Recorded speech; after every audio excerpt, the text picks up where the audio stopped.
string of vicious bank robberies grows more violent with every holdup, then ends in a deadly shootout.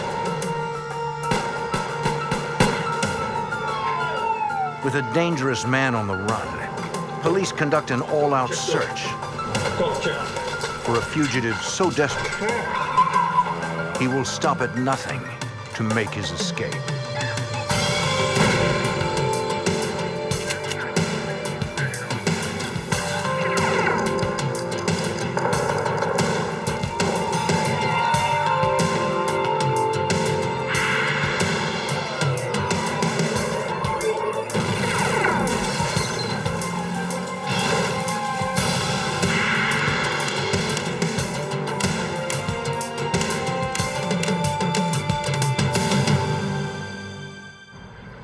Two armed bank robbers hit a Seattle bank, taking over $150,000. But before they can escape, police confront them and the pair splits up. As authorities search block by block, they learn one was a career criminal with a long history of violence. I'm Jim Kallstrom, former head of the FBI's New York office. The suspect was smart and desperate to stay free. Agents chased him through the Caribbean and across cyberspace, determined to put an end to his career.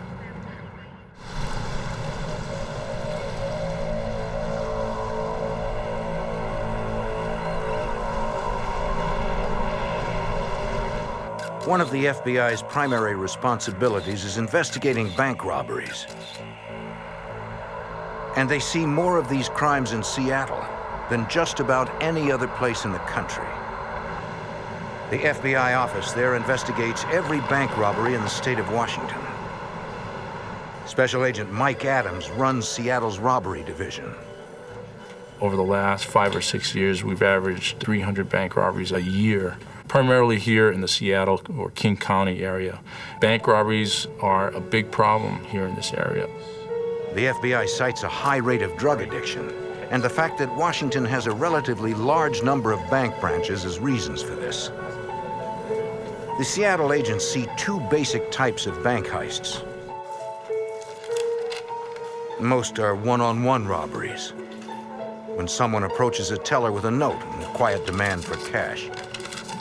Not necessarily a robber who cares to draw attention to him or herself by being extremely vocal or attempting to take over the banking operations.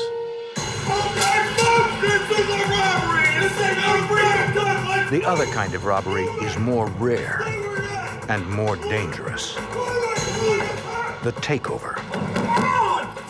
A takeover robbery is where we have one or more robbers who enter a bank and attempt to take over the banking operations through various means, either ordering people to the floor or ordering bank employees away from the teller counters. More often than not, in a takeover-style bank robbery, the bank robber or robbers are armed with firearms. So those are considered very violent as opposed to a one-on-one style bank robbery. Agents note that whenever takeover bandits get away with it, they will usually rob again, becoming bolder and more violent with each new attempt. On May 17, 2000, one particularly vicious string of takeover-style robberies begins at a downtown Seattle bank. Hurry up! All of it, all of it. I will shoot you right now, lady. I ain't playing with you. Get that. Working quickly, they disappear in minutes with thousands of dollars in cash. A week later, thieves hit another area bank, brandishing bigger guns, intensifying their assault on unsuspecting patrons and employees. 2 weeks later, robbers strike again with even more aggression. Since takeover robberies are rare, agents believe the crimes were all perpetrated by the same bandits. We did see bank robberies that did appear to be similar in nature in terms of the level of violence, in terms of large amounts of money. Certainly, a robbery of that nature is going to pique our attention because of the significant level of violence. Yet each time, the robbers escape cleanly in stolen getaway cars, leaving no eyewitnesses who can ID the men. The FBI is facing a pair of seasoned criminals who grow more aggressive with each attack. Recognizing a pattern of behavior, authorities feel these violent robbers will turn deadly. 6 days later, on the morning of June 22nd, 2000, their worst fears are realized. Two men head down Aurora Avenue, then turn into the parking lot of Wells Fargo Bank.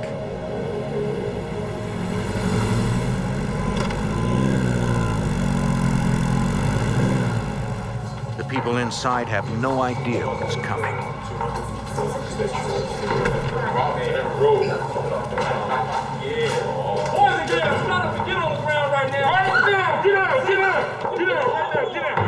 The gunmen corral the customers and employees, but they miss one. The robbers are organized. One stands guard, while the other finds a teller who can access the vault. I'm asking you, do you have the key to the vault? Don't look at me! Get over there! The manager connects with police emergency. Stay on the line. All units, we've had a bank robbery at 120 in Aurora. A dispatcher puts out an urgent call about armed robbers still inside the bank. 204 received. Seattle officer Wesley Buxton responds. It was a bank robbery in progress. That's a little bit of an unusual call. We usually get bank alarms as opposed to bank robbery in progress. Buxton races to the bank. I said hurry up! Yeah. Come on, here, fill it up. Hurry up! Inside the vault, the thief takes all the cash his two backpacks can hold. The teller follows orders, hoping the gunman won't kill him. No phone calls or nothing, you understand me? None of that! Buxton kills his siren as he approaches the bank. I was the first one on the scene. There was a motorcycle sitting out in front of the bank. I believe it was up on the sidewalk. You really couldn't see in the bank. Following procedure, the officer finds cover and waits for backup.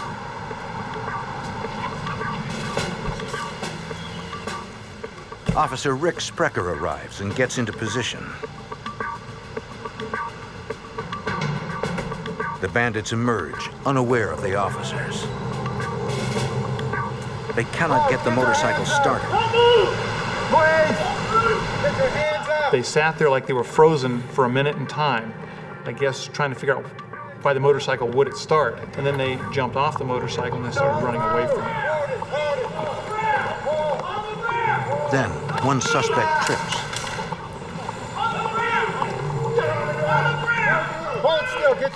I had my gun on him and told him to stay down. Buxton stays with the first gunman. Officer Sprecher orders the second to stop. But the man disappears. Then Officer Buxton is suddenly faced with the unthinkable. It seemed like slow motion. I've heard the tape recording of it and the shots were fired in quick succession. But at that time, it seemed like there were even maybe 1 or 2 seconds between the actual shots.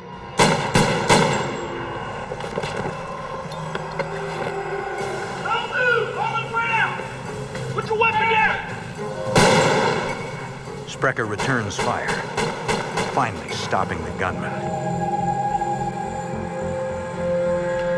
Officers contain one suspect. The other is gone.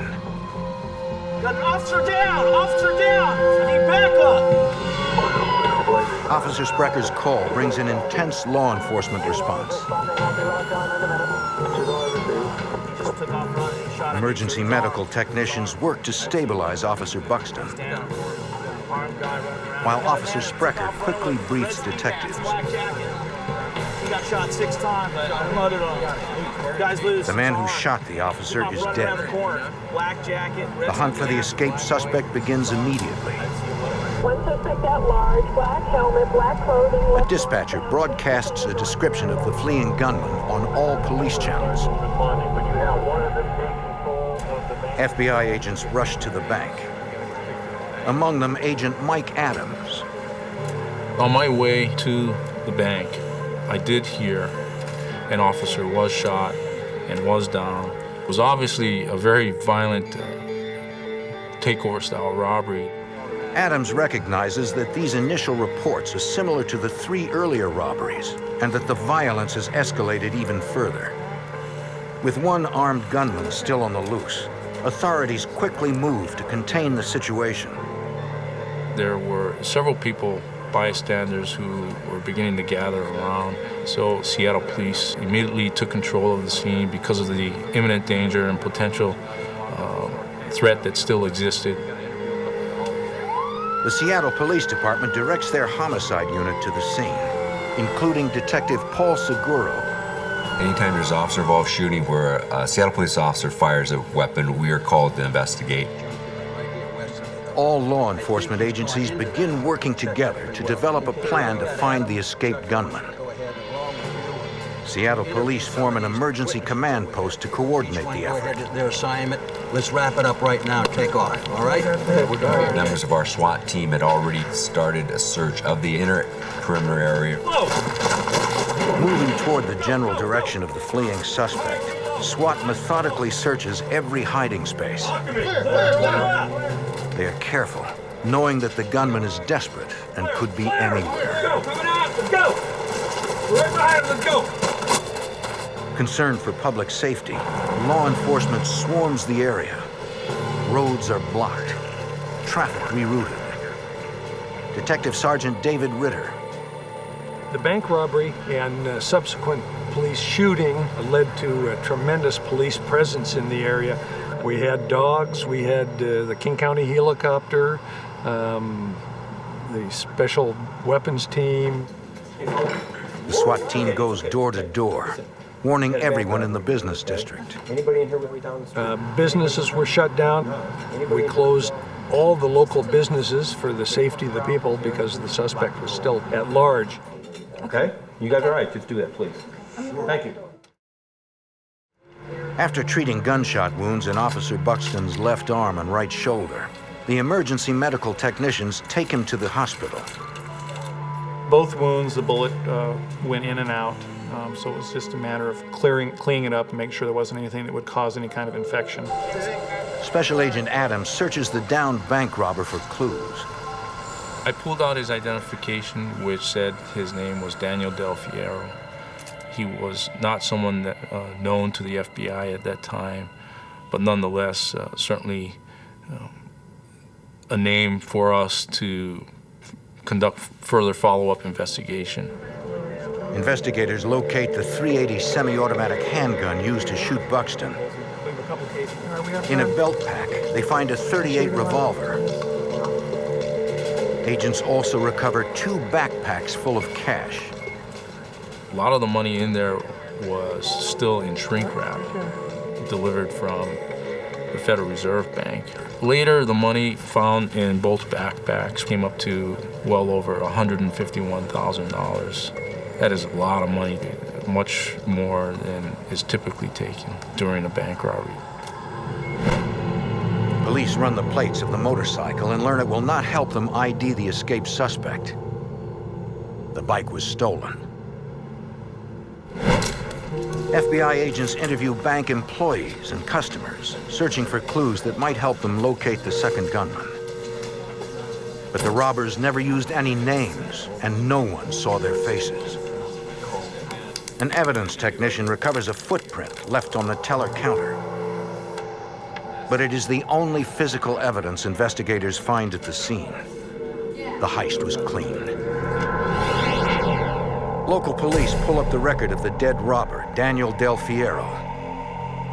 He was fresh out of prison, having served time for manslaughter and assault. Police continue to hunt down Del Fierro's accomplice. Within hours of the robbery, they pick up his trail.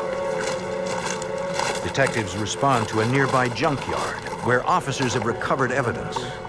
We were backtracking, finding the items of evidence that were discarded. As he's running, he's getting rid of his motorcycle he had on, gloves. It's sort of like the trail that he left behind. And he continues running probably another 50 feet. And then took off his jacket. There's a high chain link fence and barbed wire on top of that. There's also a handgun, a .45 caliber semi-automatic pistol covered close to the jacket. Investigators suspect that the gunman was covering his trail by leaving behind evidence and any clothing that would later identify him. But just as the suspect's trail appears to be getting cold, it heats up again. Zero. I'll be right there. Gotta go. Investigators head to a nearby apartment building, responding to a call made by the building's manager. Excuse me, ma'am. You don't want to call the police earlier. She had called police after finding fresh blood outside an apartment. Anything unusual? Went upstairs to my apartment and noticed the blood on the stairwell. Did you see any? We surmised that the second suspect must have cut his hand going over the fence. If it is the gunman's blood, he could still be in the building, armed and desperate. Police call for SWAT. Secure the perimeter. We'll get you to a safe spot. And a nearby team arrives immediately. With a dangerous and elusive gunman still on the loose, police hope they now have him cornered. Following a Seattle bank robbery in June 2000, a gun battle leaves one police officer injured and one suspect dead.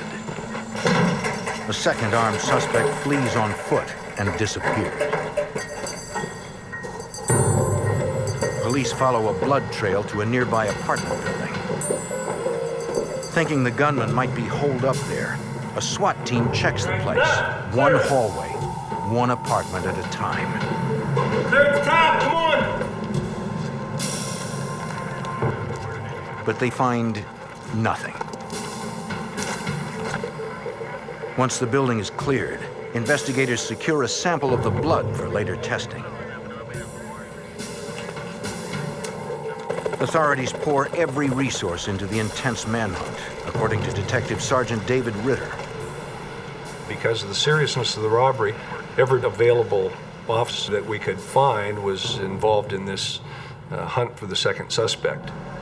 Police are cautious, knowing from experience that someone willing to shoot a cop is far more dangerous than the average criminal.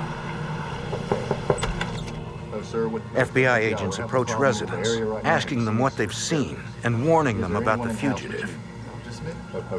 The suspect was obviously very dangerous, and the people in the immediate area were afraid. Tactical officers continue to check buildings, alleys, any place the suspect could hide. Clear, clear, let's go, next one. They instruct every business in a 15-block area to shut down and lock up. Okay, all right, thanks. In no time, authorities seal off one of Seattle's busiest shopping districts, bringing the entire area to a standstill. Investigators have identified the suspect killed during the shootout as Danny Del Fiero. He is the investigators' best lead for locating the second robber. King County Deputy Prosecutor Steve Fogg. So we got an immediate warrant for his residence, his car, to try to locate whatever information we could about him, and through that, who he might have done the crime with. At Del Fiero's home, investigators meet a woman who had lived with him. She says she knows nothing about the robbery, but helps them compile a list of her housemate's associates. We're trying to solve a crime here. Man, listen, I understand you're uptight about it. Investigators then search Del Fiero's home, but find nothing that can help them identify the escaped suspect. Across town, officers respond to a call from a man who claims he was the target of an attempted carjacking. It is just north of the building where the blood was found. I was leaving for work and, The driver explains that minutes earlier, he was leaving his apartment complex. of a sudden he saw this guy jump out in front of him and slam both of his hands down on the hood and force him to stop. The guy said, "Hey, I've been in a fight and I need you to help me. Can you give me a ride?" Look, I need your car. Just come on. The man became more aggressive. He put his hand into the car, tried to grab the keys, and tried to take the car himself. When it became apparent that that was not going to work, he became quite vicious, within, a matter of seconds. The owner of the car was able to fight him off, push him out the door, and then just jet off as fast as he could. He reported what had happened to a police officer. Yeah, the guy was like, Police are convinced the carjacker is the robber they're pursuing. The victim gives them a detailed description of his assailant and the direction he was going. He was moving to the north, so that moved the search in that direction. We got the description out immediately, and the media was helpful, and they got it out to the public as fast as we had it. For 3 hours, investigators find no sign of the fugitive until a 911 operator gets a call. My wife and I, we've been mugged. A man reports that he and his wife had been held hostage that afternoon. The intruder had fled, but they think he was the bank robber they heard about on the news. Yes, the one that robbed the bank. Investigators race to a residence north of the carjacking attempt. The couple explains what happened. 3 hours earlier, the woman was leaving her house when she saw a man in her truck. He was calm and told her he'd been in a fight and needed her help. She didn't fall for it. At this point, the police and the media were sort of circling the area, and she pointed up to the helicopters and said, "No, I think actually they're looking for you." And again, the personality changed just like that. The woman is not somebody who's just going to kind of roll over for this guy. She tried to fight back. He grabbed a knife, let her know that he was capable of using it.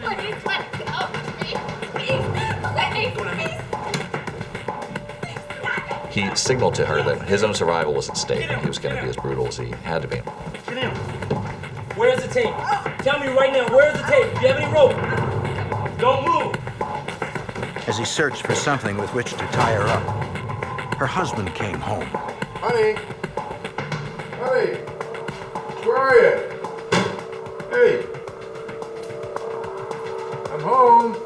Honey, what's going on? The husband then tried to intervene on behalf of his wife, and this guy punched him. Stop moving! Stop moving! Give me your hands! Give me your hands! At this point, they were just doing what they needed to do to survive, and so they said, I think they felt like if they were tied up, at least they wouldn't be shot or anything like that. The couple could hear the assailant making calls on his cell phone in another room. 2434 Campbell Road.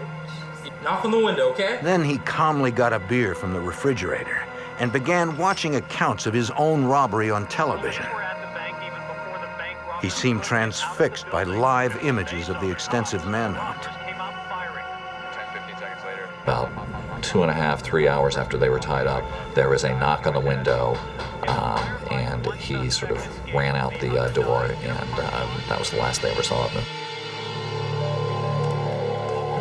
By the time police respond, it's clear the suspect has slipped through their dragnet. Once we interviewed the people in the house, then it was pretty obvious that he had gotten away. The intensive search ended when it was obvious that he had fled the scene and he had had some help from somebody else, probably a car. So the actual physical search of the area was pretty much stopped at that time. Investigators processed the entire house, collecting fingerprints and blood samples. They hope the evidence will help them identify a dangerous criminal. A man who will do anything to escape the law. An armed bank robber is on the run, following a deadly shootout in which police kill his partner. During his flight, the fugitive assaults a couple, then holds them hostage in their Seattle home, while he waits for a getaway driver to help him escape. FBI Special Agent Gary Shaneline knows this fugitive is especially dangerous.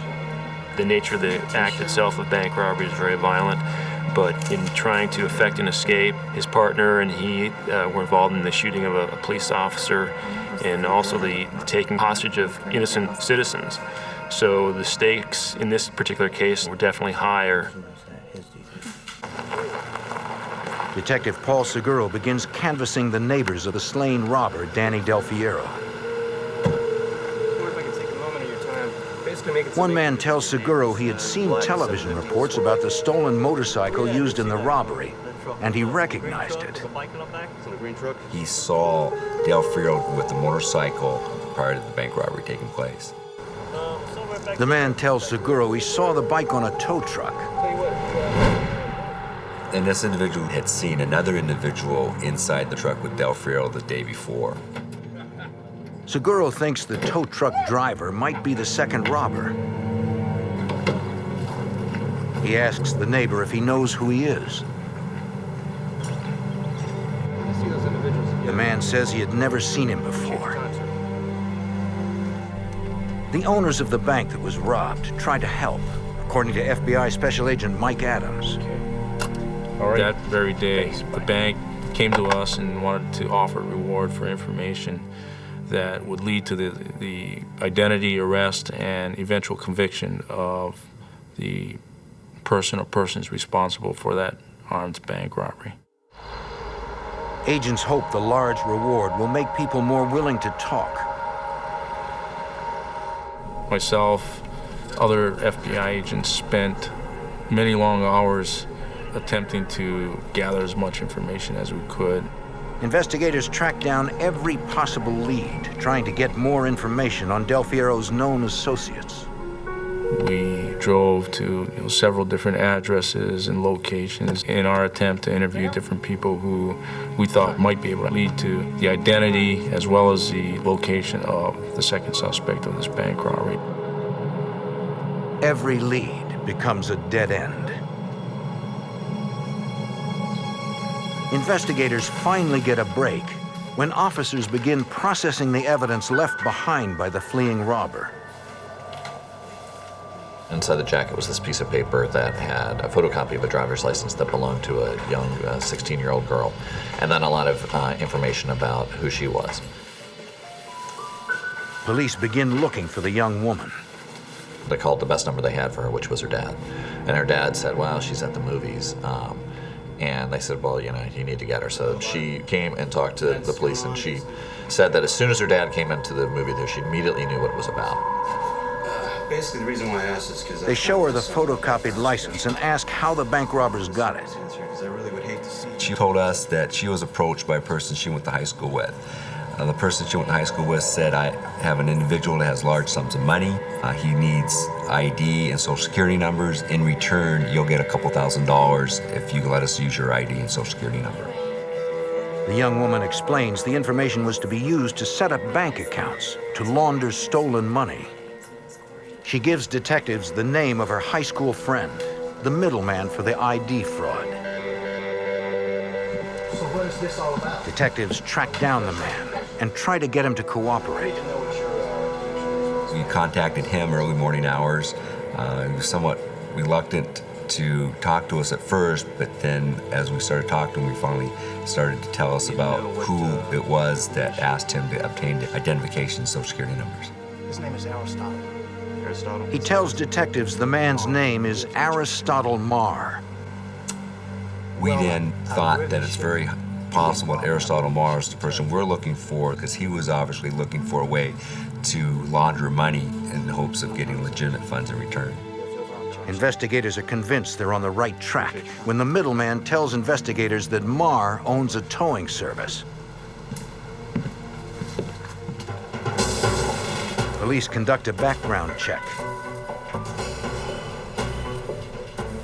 DMV records reveal that there is a tow truck registered to Marr, and that it matches the one described by Del Fiero's neighbor. Investigators return to Del Fiero's home to ask his old roommate if she knows Aristotle Marr.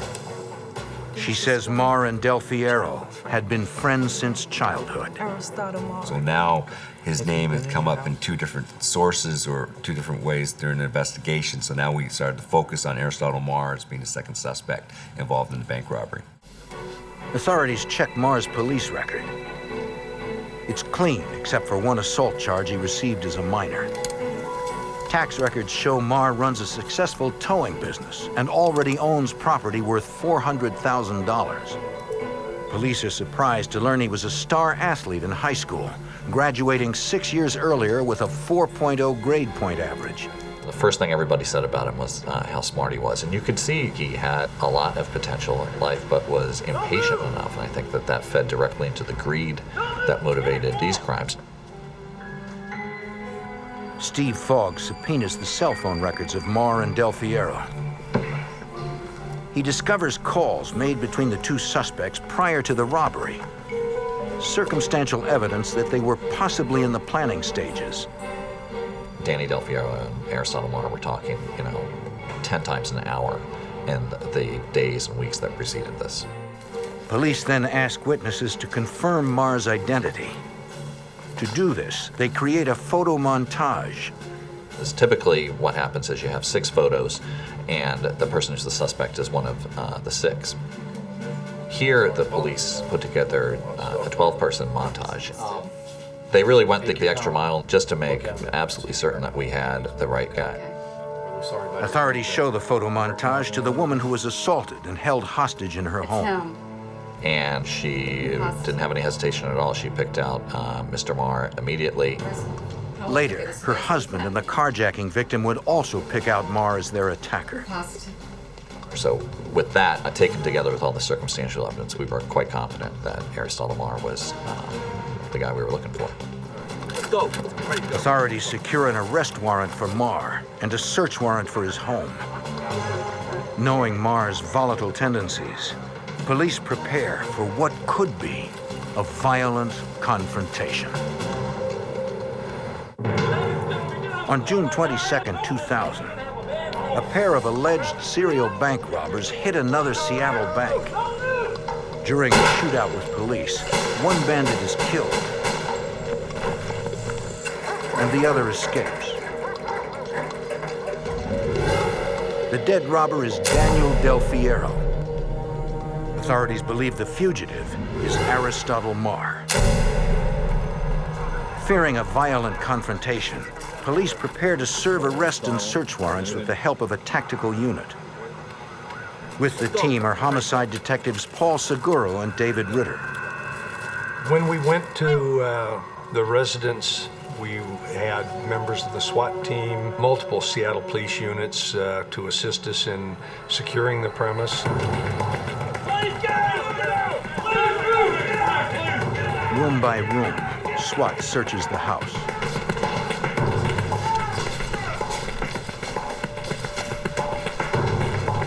They find no sign of Marr.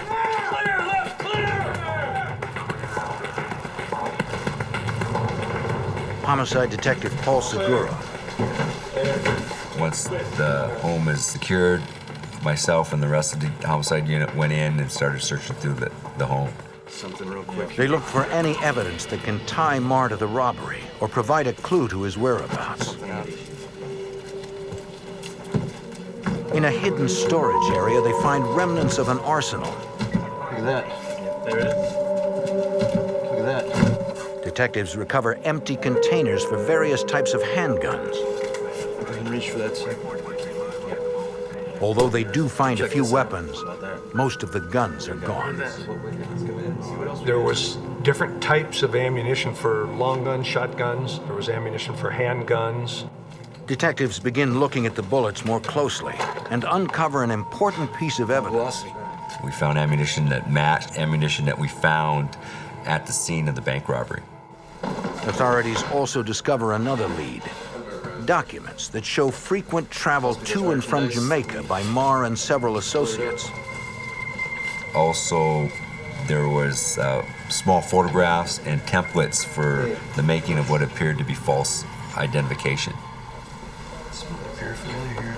Investigators suspect that Marr may have plans to flee the country under a false name.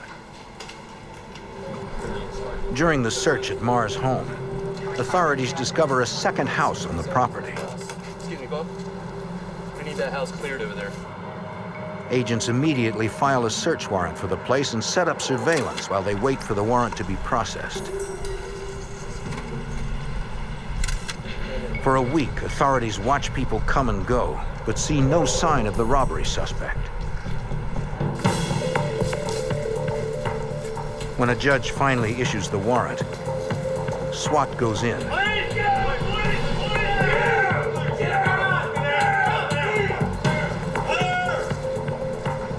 What they find spins the investigation in another direction. The building is a storage unit for stolen goods. We found numerous boxes, brand new appliances, riding lawnmowers that were brand new, refrigerators, numerous cellular phones, and just all kinds of items that were still intact, brand new, still in the box. Investigators find packing lists still attached to the items, indicating they came from local home improvement stores. It was obvious to us that Aristotle Marr was involved in a bigger criminal enterprise than just bank robberies. The items were large. There were appliances, there were pallets of windows, big things, stuff that somebody doesn't go in and shoplift. I mean, these were big items and showed that there had to be some pretty sophisticated means to obtain this property. It was obvious that we needed help from our burglary and theft people. They coordinated the recovery of the property. The Burglary and Theft Division work with representatives from the local stores to identify more than $100,000 worth of stolen goods. Representatives provided a big, large moving van, and all the items that were identified as being stolen or suspicious were then loaded in the back of the moving van and taken off property. Investigators suspect that Marr must have had help obtaining and selling the items. We believe a lot of the stolen property was sent to Jamaica. There just was some indication, some receipts, shipping receipts, etc., that showed a large amount of household goods going to Jamaica. Authorities intensify their search for the alleged crime ringleader, Aristotle Marr. The Seattle FBI's Fugitive Task Force takes the lead. Special Agent Gary Shainline. Well, we started with the fundamentals by contacting his family and associates in the hopes of finding that person that could give us the information that would lead to safe and swift apprehension. But every person agents interview claims no knowledge of Marr's whereabouts. Within weeks, the search for Marr begins to take its toll on the fugitive.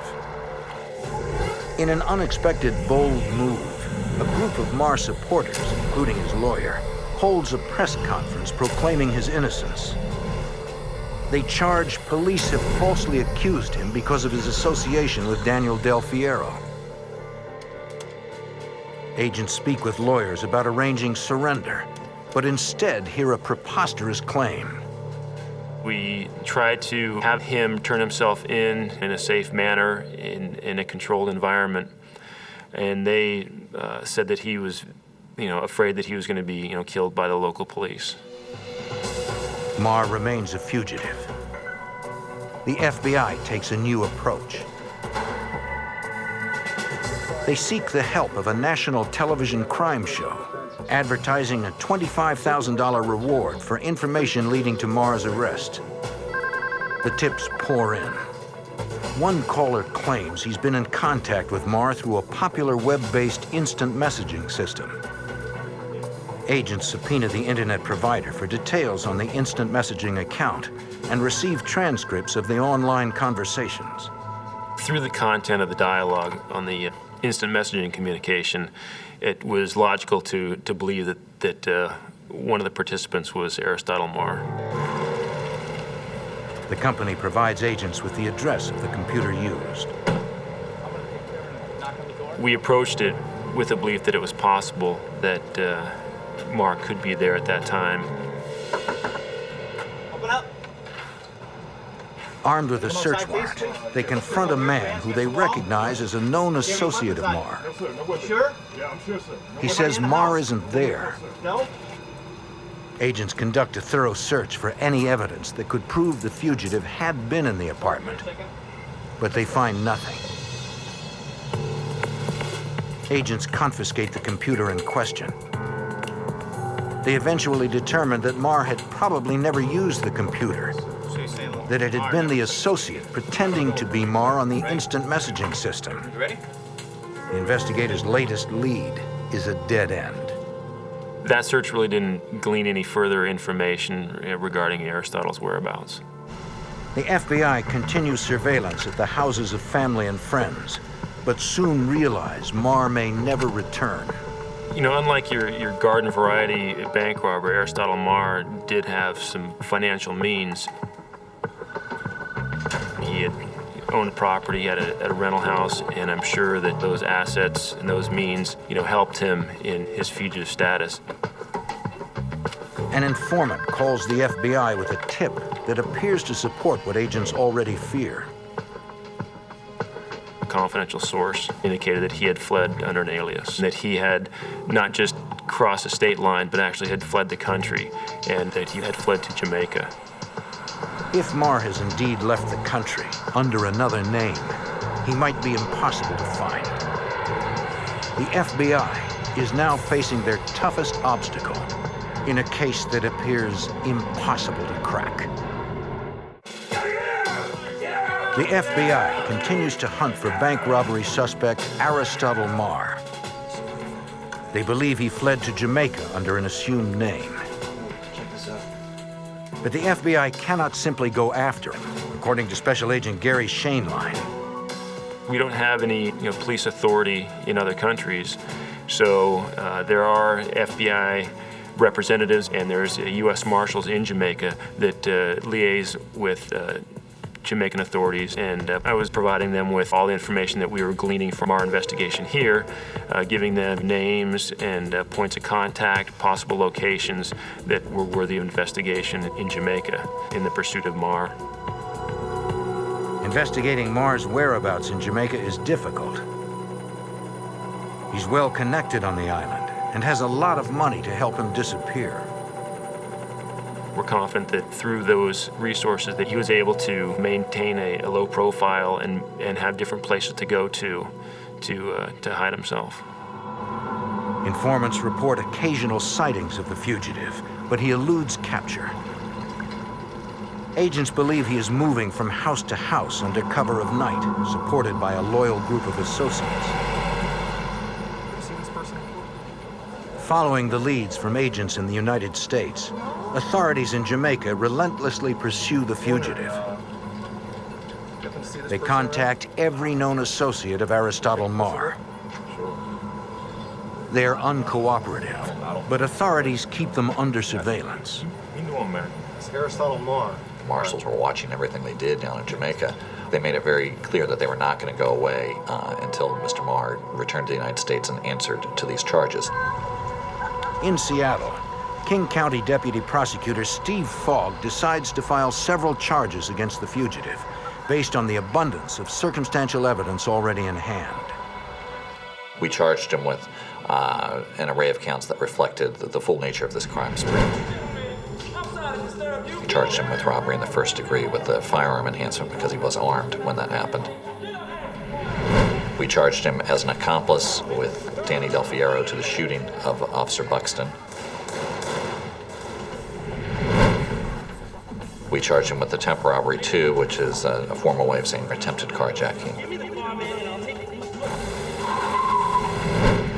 And then kidnappings because they were essentially kidnapped and held hostage in their own basement. Steve Fogg also suspects Marr is involved in an international theft ring, but decides not to press charges.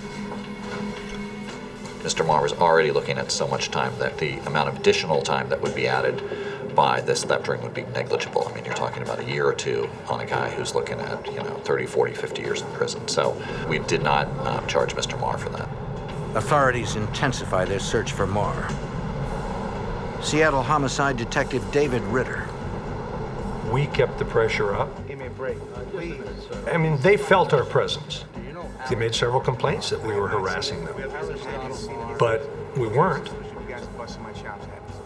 We were conducting an investigation of a very violent crime, and we wanted to solve it.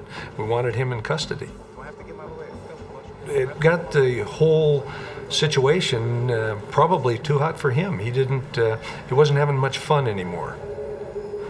After 7 months, the constant pressure pays off. On February 7th, 2001, Aristotle Marr shocks police, walking into the King County Jail with his lawyer. Just go up to the counter, put your hands where I can see them. Seattle Police Detective Paul Seguro had chased Marr from the beginning. Sergeant Christopher, this is Tebow down at the watch desk. Aristotle Marr just turned himself in. I was surprised that Aristotle Marr had actually took it upon himself to turn himself in. We tried to talk to Aristotle Marr, interview him about the robberies, where he'd been. He did not wish to talk about any aspects of the investigation at all. Authorities believe he has come back to take the pressure off his associates, and because he is sure the charges will never stick.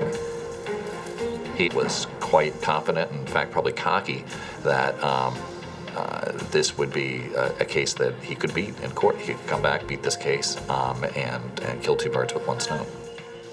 At his arraignment, Marr pleads not guilty to all charges. One advantage that Mr. Marr had by fleeing was he could sit back and watch our case develop, and I had no doubt that he'd have an explanation for all the evidence, and we would have a real fight on our hands at trial. Marr's defense team knows that lab examiners have found his fingerprints on items dropped outside the bank, including the motorcycle helmet and a pair of gloves. They explain the prints by claiming Marr lent the items to Daniel Del Fiero, the suspect killed in the shootout. What Mr. Marr didn't know about, but we of course knew about, was this blood trail that had been left.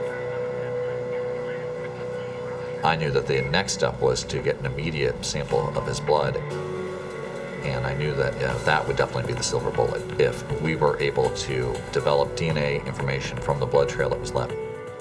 A judge orders Marr to submit the samples, which DNA experts compare to blood found at the apartment complex and inside the kidnapped couple's house and truck. The examiner reports a match. At that point, any concern we had about the outcome of that case definitely lifted, because it was clear that, taken together with all the other evidence that we already had, that this was a rock-solid case. Marr decides not to risk a jury trial and changes his plea to guilty. He is sentenced to 23 years in prison with no chance of parole.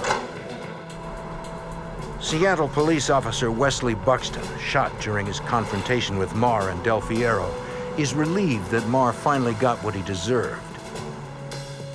I'm probably your typical police officer that feels that criminals should get much more than they actually get as far as the demands of justice. But I was fairly satisfied with the sentence. Special Agent Mike Adams. Given the high number of bank robberies we have every year, on average, well over 300 bank robberies here in the state of Washington, it's a good feeling when we can bring about, or at least help bring about, a successful conclusion to such a high-profile bank robbery investigation. In the end, it was the combined efforts of the Seattle Police Department and the FBI that finally put Aristotle Marr out of business. At a bank outside Los Angeles, a nighttime explosion that no one hears. Cunning criminals no one sees.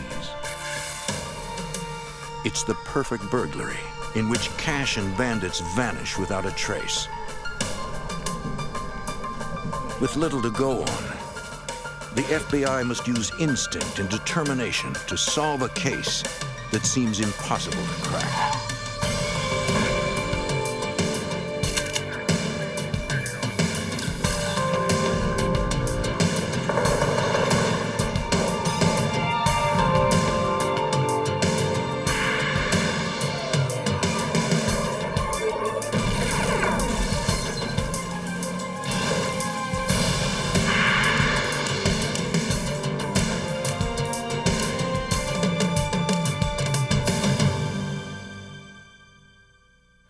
Bank robbery is a brazen yet simple crime.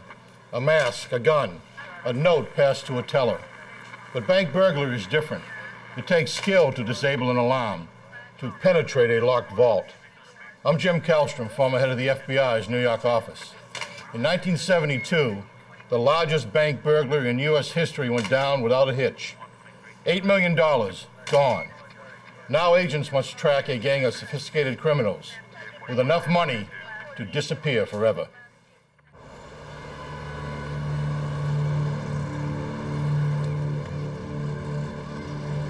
Laguna Niguel, California, March 27, 1972. It's Monday morning at the United California Bank. Employees prepare to open for business.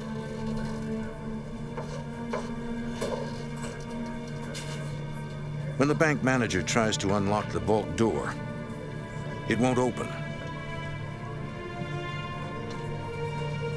Somebody call the safe company.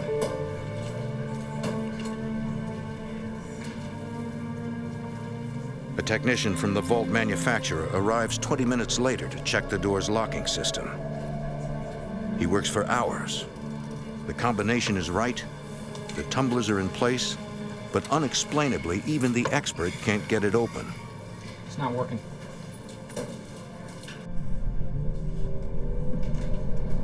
Looking for another way in, the technician climbs into the rafters above the vault. He is stunned to find a hole cut in the roof.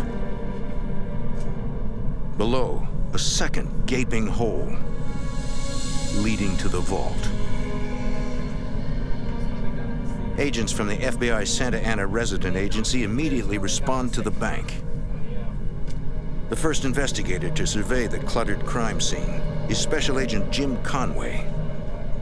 Upon arriving and getting up on the vault and looking down at this hole, we could see a pile of rubble, I would say 6 feet tall and expanding out.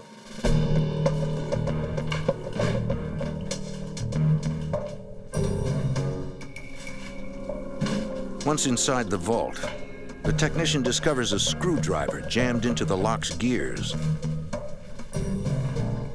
Agents suspect the thieves wanted to delay the discovery of the crime. The place is a disaster. My first impression was there was going to be a lot of time and effort needed to work this out. It was something we couldn't just plow into because we had a crime scene. We were able to walk in, a few of us, and look around and see what the extent was as best we could determine. But we're walking over watches and rings and valuables and everything else because it was all piled into this big cement mess. Special Agent Frank Calley begins sorting through the chaos. Just everything was thrown all over the place. There, the locks of hair, all kinds of check statements, photographs, things that people would normally put in a safety deposit box. I remember seeing urns with ashes of deceased people in there. The agents begin the arduous task of determining how the burglars entered the seemingly impenetrable vault. They notice dark soil and pieces of burlap mixed with the cement rubble.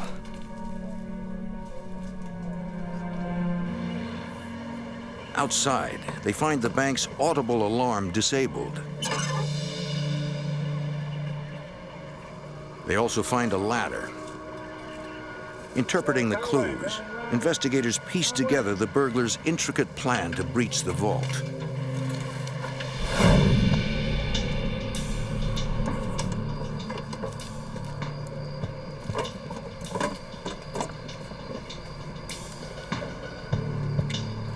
They disabled the alarm by injecting it with liquid styrofoam.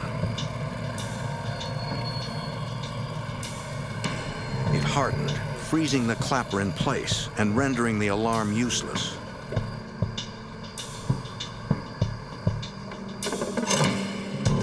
Then the burglars climbed onto the roof.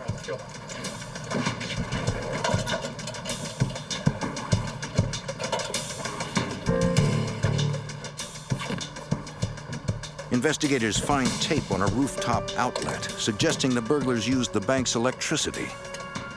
When agents cannot find fingerprints on the tape, they conclude the burglars wore gloves.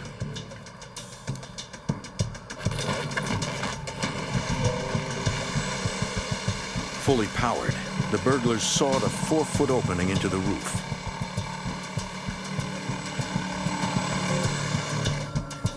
Good, good. All right, we're in.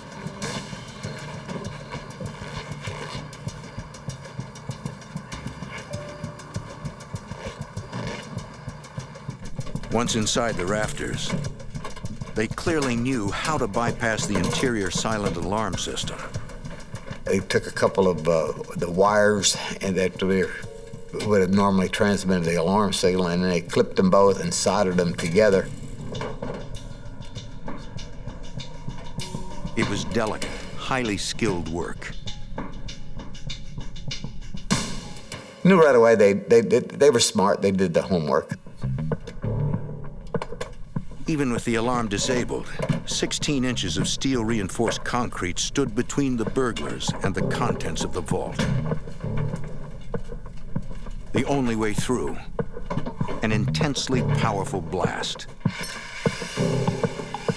Agents believe the bandits drilled holes into the cement, then inserted dynamite and electric blasting caps.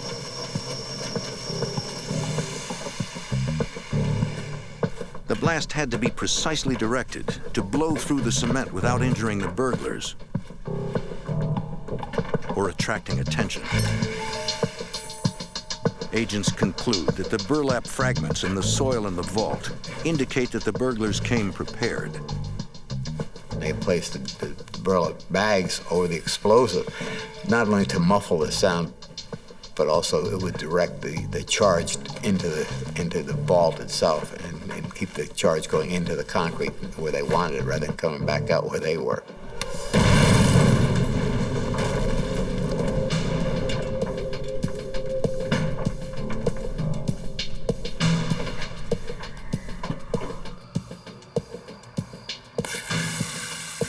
The investigators discover burn marks on the steel rebar that reinforces the cement. They conclude that the burglars knew the blast could not crack steel and came prepared with an acetylene torch.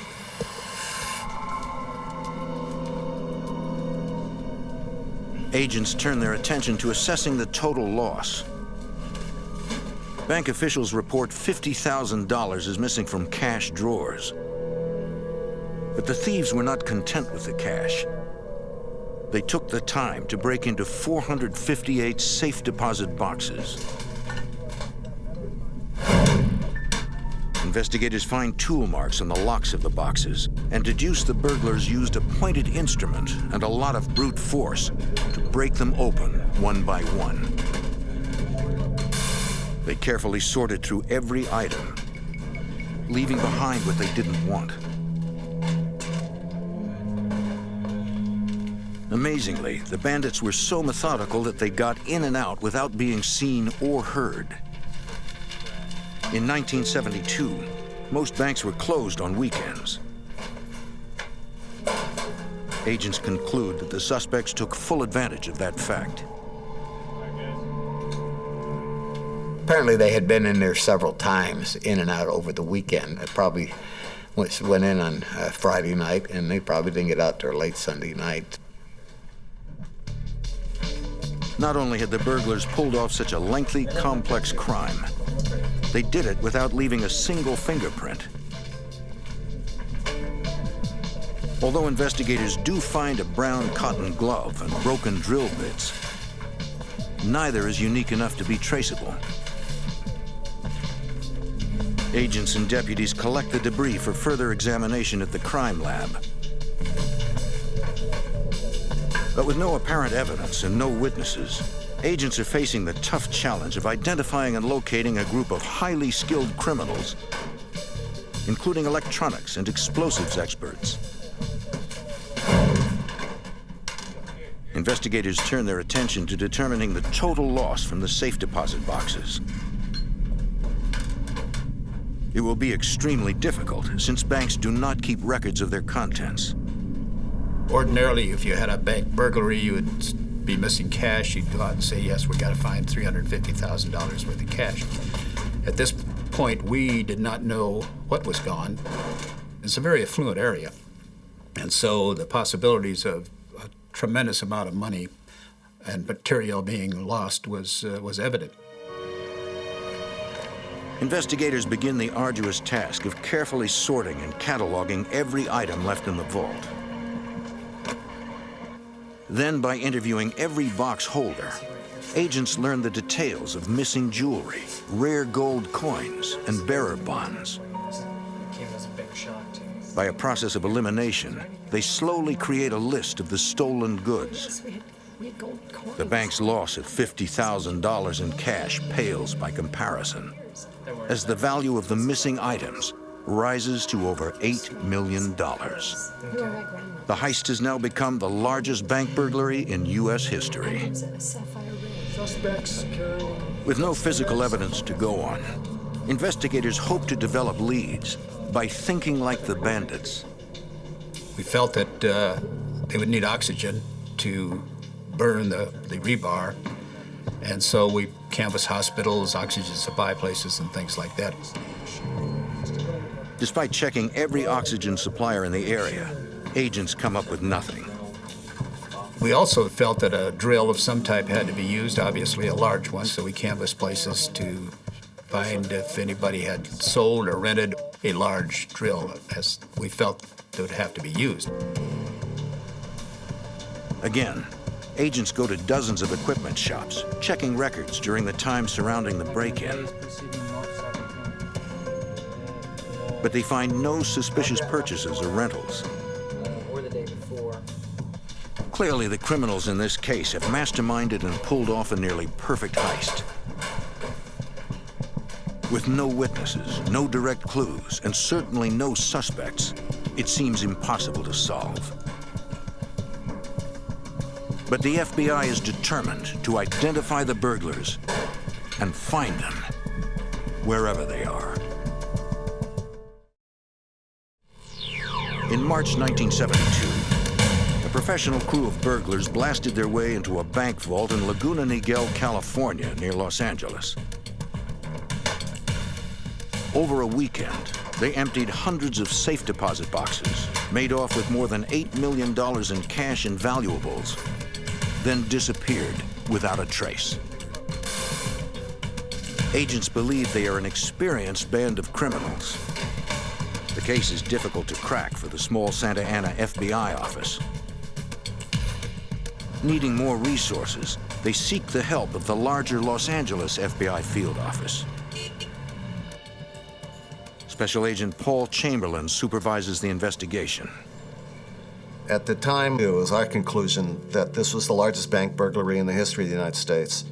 We went to just about everyone in the office. It was several hundred agents, and that's not a typical response, but it became apparent that the crime was a significant crime. The Santa Ana agents quickly briefed the Los Angeles office on the details. We'd not had a bank burglary like that in recorded history in the Los Angeles division.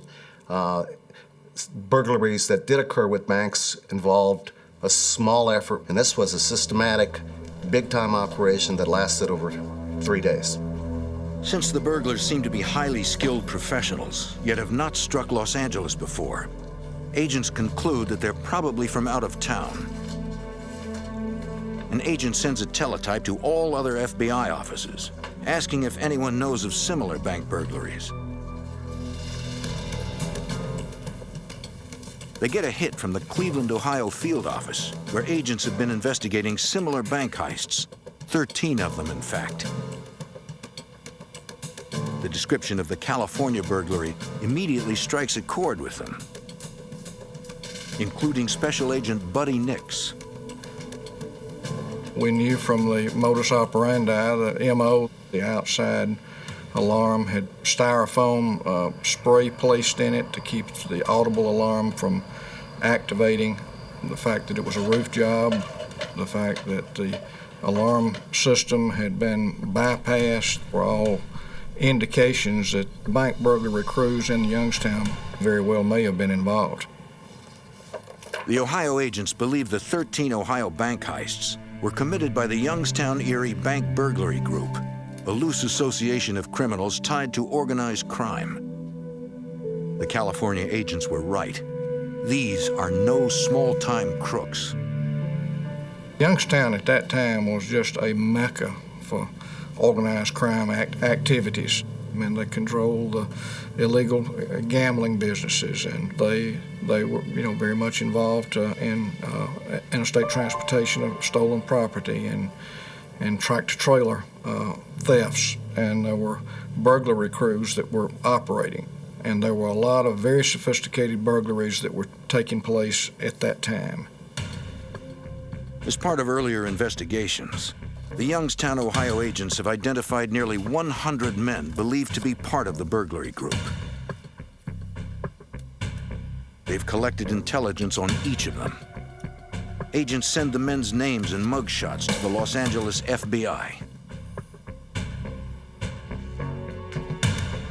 There, investigators try to narrow the list.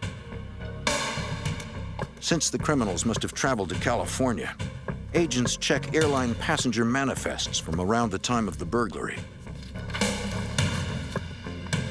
Without the benefit of modern computers, it is a time-consuming process done by hand.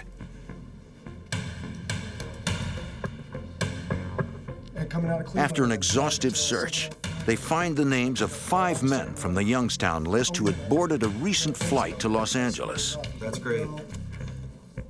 Emil Dinzio, Harry Barber, Charles Mulligan, Charles Brockles, and Philip Christopher arrived in California 9 days before the heist. The 6th man, James Dinzio, came in on a different flight the day before the burglary. Finally, agents have developed suspects. Dinzio and his brother, Emil Dinzio. Agents review the intelligence gathered on the 6 members of the burglary group. All have long records for home and small business burglaries, First suspect we're going to look and at have done today, little jail time. Emil. So if we get him, Emil Dinzio appears to be the brains of the gang, the leader. you need to pay attention to that picture and remember his face. He plans the jobs and handpicks the team to pull them off. This is Charles Brockles. This guy has a Charles history of- Brockles is an explosives and electronics expert, well-versed in bank alarms. Agents believe Philip Christopher is a lookout for the gang. He's known for his expertise in bank robbing. The other gang members are all relatives of the leader and probably help with the grunt work. There's Emil's older brother, James, His face only a mother could love. and Charles Mulligan, Emil's brother-in-law. Here, you're gonna really appreciate this guy. Yeah, There's also Emil's nephew, Harry Barber. Okay. Why don't you take a look at this guy? The men are all seasoned professional criminals, well-connected in organized crime. He's a lowlife. The Youngstown, Ohio FBI has linked them circumstantially to many bank burglaries, but never had direct evidence. All right, and he's The a charges lowlife. never stuck. He's a nobody, not a heavyweight, but we gotta. The only information that links the suspects to the crime is that they were all in Los Angeles at the time of the burglary. Agents begin the difficult job of tracking their movements, starting at the airport. We then canvassed and interviewed every cab driver at LAX that was working that day. That was a massive project. If I showed you a couple pictures. Agents spend days interviewing dozens of drivers. It finally pays off. One cab driver recalls taking a group of 5 men to a home in the nearby community of Southgate. He remembers the trip well. The cab driver specifically remembered these folks for 2 reasons. One, because of the $100 tip, but for the other reason, they were tough, mean-looking guys. Agents get the address from taxi records and decide to go there. But it is a risk. Agents fear that if the suspects find out they're investigating the burglary, they might skip town. They have to take the chance. It is their only lead, according to Special Agent Jim Conway. But we had to interview somebody, we had to get our investigation started. And we were concerned that, naturally, that the rest of them would be aware that we were at least that close to identifying them. Agents learn that the Southgate house belongs to the Barber family. I don't have any idea. Ronald Barber, the brother of suspect Harry Barber, agrees to an interview but is elusive. Yeah. We did not have a warrant or anything at that particular time. We had nothing positively to tie him to it. But the more he talked, the more he seemed to know, and the more we were impressed that he knows a whole lot. Ronald Barber claims the 6 men were never at his house. Agents still have no direct evidence. Yet they believe Barber's story may be at least partially true. They note that the house seems too small to accommodate Ronald and 6 other men staying there. Agents conclude that at least some of them likely stayed elsewhere. So agents spread out, checking one hotel after another, starting with those closest to the bank. Special Agent Frank Calley. We figured these fellows were high rollers. They knew they were going to get a big haul, so they were going to stay at a nice place. So we were knocking on the doors of every fine hotel in the LA, Orange County area. It is more tedious, time-consuming footwork. Thank you very much. But they do not give up. Sir, I'm with the FBI. On a hunch, one agent decides to take a different approach. There was an agent who figured that maybe they didn't stay at the best hotels, and he took it upon himself to walk into a truck stop hotel. And lo and behold, he found out that Emil Denzio had stayed there. You're sure? You're positive. Emil Denzio is the leader of the burglary group. But they would have been together, all 5. Records show his brother-in-law, Charles Mulligan, also rented a room there around the time of the heist. Agents check Mulligan's registration card and find a license plate number. It's Denzio. They trace it to the Southgate address of Ronald Barber. Investigators now have 7 suspects, the 6 from Ohio and the local Ronald Barber. They still have nothing directly linking the men to the crime. But the investigation is finally rolling forward, and the FBI is closing in. Weeks after a well-planned multi-million-dollar bank burglary in Southern California, the FBI identifies 7 suspects. Ringleader Emil Denzio and his brother James Denzio, Charles Mulligan, Philip Christopher, and Charles Brockles, and Harry Barber and his brother Ronald Barber. A notorious gang of professional thieves based in Youngstown, Ohio.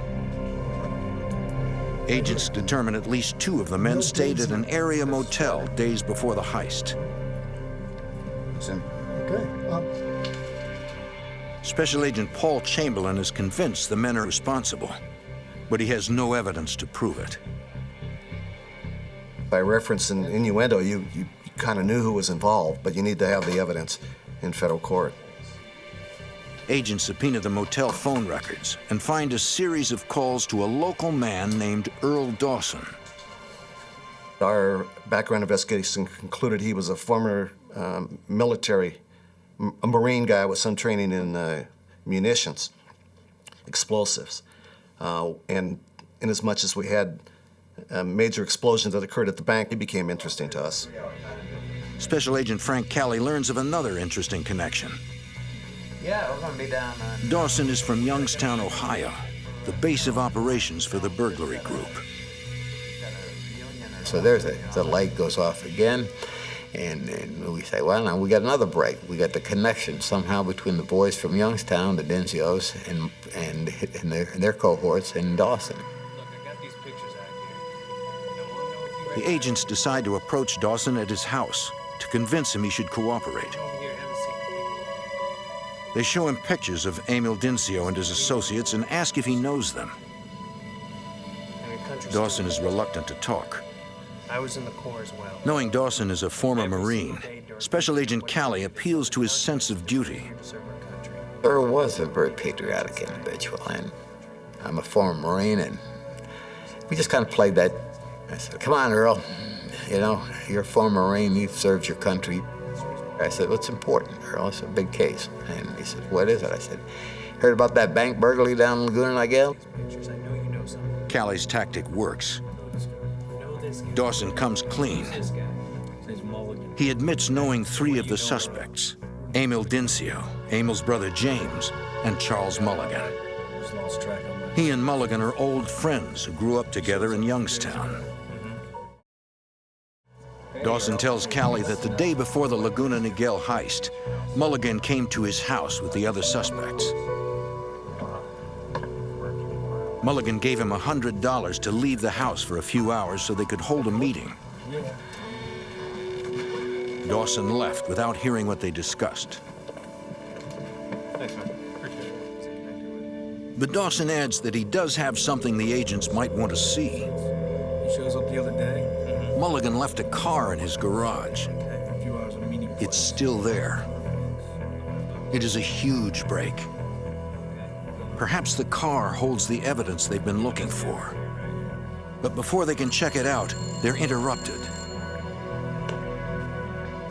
While I'm talking to him, the phone rings.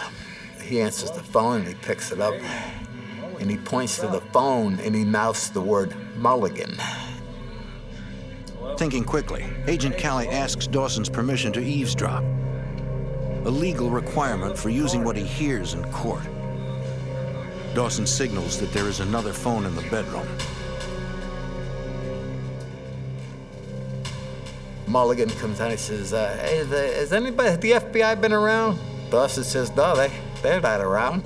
I think I almost had to laugh myself at the time listening to this. He's playing a beautiful role out there. He's really flip-flop. He's on our side now. Mulligan explains that he knows the FBI has been asking questions about him and his cohorts, and that they're getting worried. And he's heading back to the Los Angeles area. Yeah, I'm sure. Mulligan said, I want to come out tonight and to see us. I'm going to move the car in the garage. Agent Callie seizes the opportunity to trap Mulligan. But he fears that he might be setting up Dawson Yeah, that'd be great. and the FBI. I didn't know for sure that this officer, he could be sitting across the street at the time watching us, for all we know, with our FBI car sitting out front. Callie instructs Dawson to arrange a meeting with Mulligan in a public place. Dawson tells Mulligan to meet him at his favorite bar, the Walnut Room. Mulligan agrees. Now agents have a chance to inspect the car Mulligan left in the garage. But it does not belong to Dawson, so he cannot give them permission to search it. Through the window, they can see a pair of brown cotton gloves, exactly like the one found in the vault. The back seat is covered in what appears to be cement dust, similar to the debris found at the crime scene. It is the probable cause agents need to obtain a search warrant for the car. They also obtain an arrest warrant for Charles Mulligan and set up surveillance at the Walnut Room. Plainclothes agents position themselves inside the bar, not far from Dawson. We staked it out, so to speak. Four of us were inside waiting, and we had a couple of men outside waiting for him to arrive. Dawson introduces Agent Callie to some regulars as a buddy from the Marine Corps. The agents have to look natural while staying sharp. Earl Dawson's safety is their primary concern. We didn't know what was going to happen, so we had to protect Earl. Agents devise a method for Callie and Dawson to communicate. Either one of them can signal the other by simply going to the restroom where they will meet. 3 hours later, Mulligan finally arrives. He appears to be alone and greets his old friend, who tries to get him to talk about the heist. I didn't want to be too close. I was across the bar from him. Earl was talking to him and asking him something about, you were involved in that deal down in Laguna Niguel. And old Mulligan said, well, what do you think? Unable to hear everything they're saying, Callie heads to the restroom. Dawson follows. In the men's room, Kelly asks for an update. Dawson explains that Mulligan is anxious to leave and to pick up the car from Dawson's garage. No problem. Okay. Callie tells him to go, but instructs Dawson not to get into Mulligan's vehicle. Whatever you do, don't get inside that car. Okay, don't get in the car. What Callie doesn't tell him is that agents are in the parking lot, poised to capture Mulligan.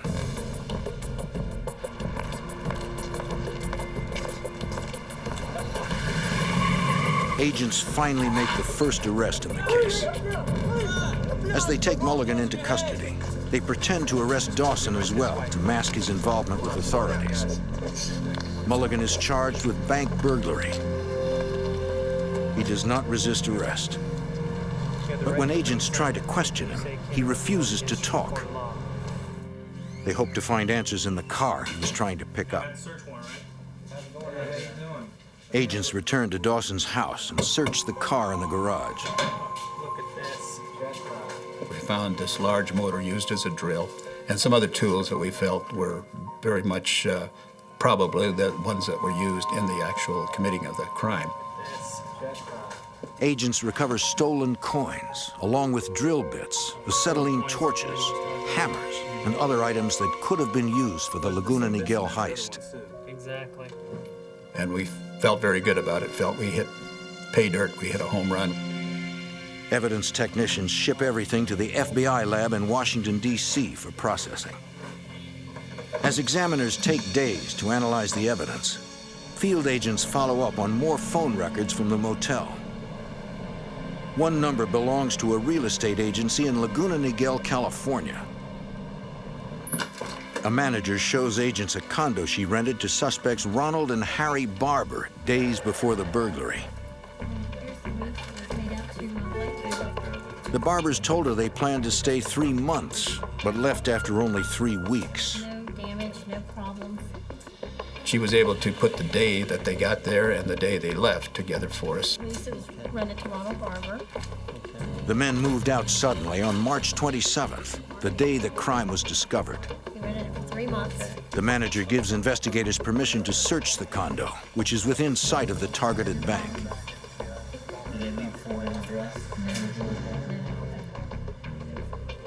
Agents begin processing the condo for evidence, but initially find nothing. The entire inside had been wiped clean with some kind of a product. It seems the suspects were as meticulous there as they had been during the burglary. There was no evidence recovered at the bank of any value, and therefore, it was not surprising to see a place that had been wiped down. It appears as if they had done everything to ensure there was no evidence. They'd done just about everything right. But in fact, they made one crucial mistake. One of the evidence persons went to the dishwasher and opened the dishwasher and realized that it was loaded with dirty dishes and that someone had neglected to push the on button. The dirty dishes are covered with multiple latent fingerprints. At the FBI lab, examiners recover the prints from the dishes and from the tools agents found in Mulligan's car and match them to 5 of the 7 suspects.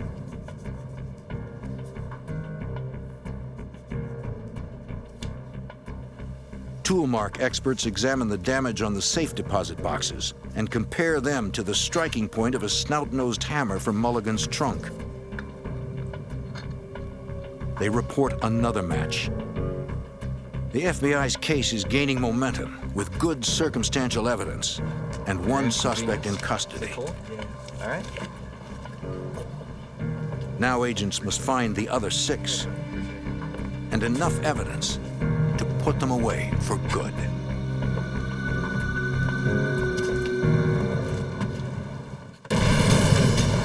In Southern California, the FBI connects a team of 7 members of an organized crime ring based in Youngstown, Ohio, to a multi-million-dollar bank burglary when they recover tools used in the heist from the car of suspect Charles Mulligan. Mulligan's arrest puts the investigation into high gear, according to Special Agent Paul Chamberlain. We did realize that with the arrest of Mulligan, eventually, and shortly thereafter, they were going to figure out that we had figured who this group was. And therefore, we heightened our investigation. We did everything as fast as we possibly could. But since most of the evidence is circumstantial, the case hinges on the testimony of informant Earl Dawson, a man the FBI must protect. Go ahead and leave with him, all right? Okay. But whatever you do, whatever happens. Earl was probably the key witness because the case was kind of dry all along. It's physical evidence. Burglaries are very dry. Earl was able to put all the principals together. They were charged with conspiracy and burglary, and they could put them all together at his house. Dawson begins receiving threatening phone calls, pressuring him to keep quiet. The caller insists on a face-to-face meeting to discuss the matter. But the FBI learns the meeting may have a more sinister purpose. We received informant information that a contract was put out on Earl Dawson's life. And we're going to come out and attempt to kill Dawson. Agents instruct Dawson to arrange a meeting at his favorite bar, the Walnut Room. But don't tell him about the planned hit. Agents want to confront the men to send a message to the Youngstown crime ring that the FBI is on to them.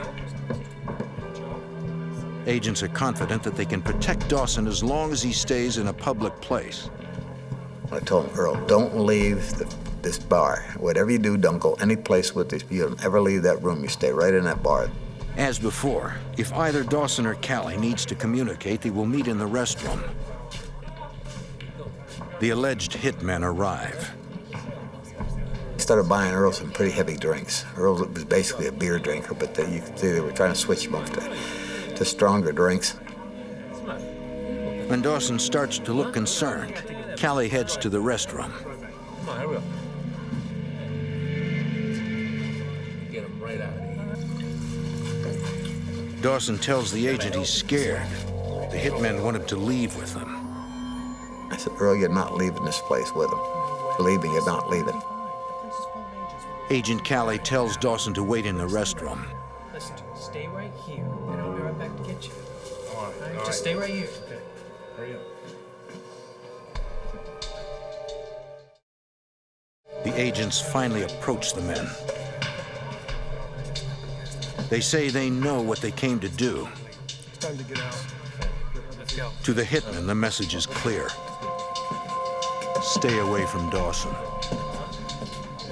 They had no problem leaving. I went directly to LAX, where they were escorted by LA's finest to an aircraft, and they left Southern California.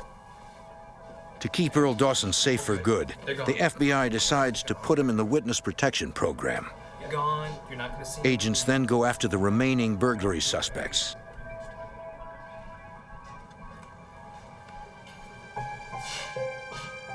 Investigators secure warrants to search their last known addresses.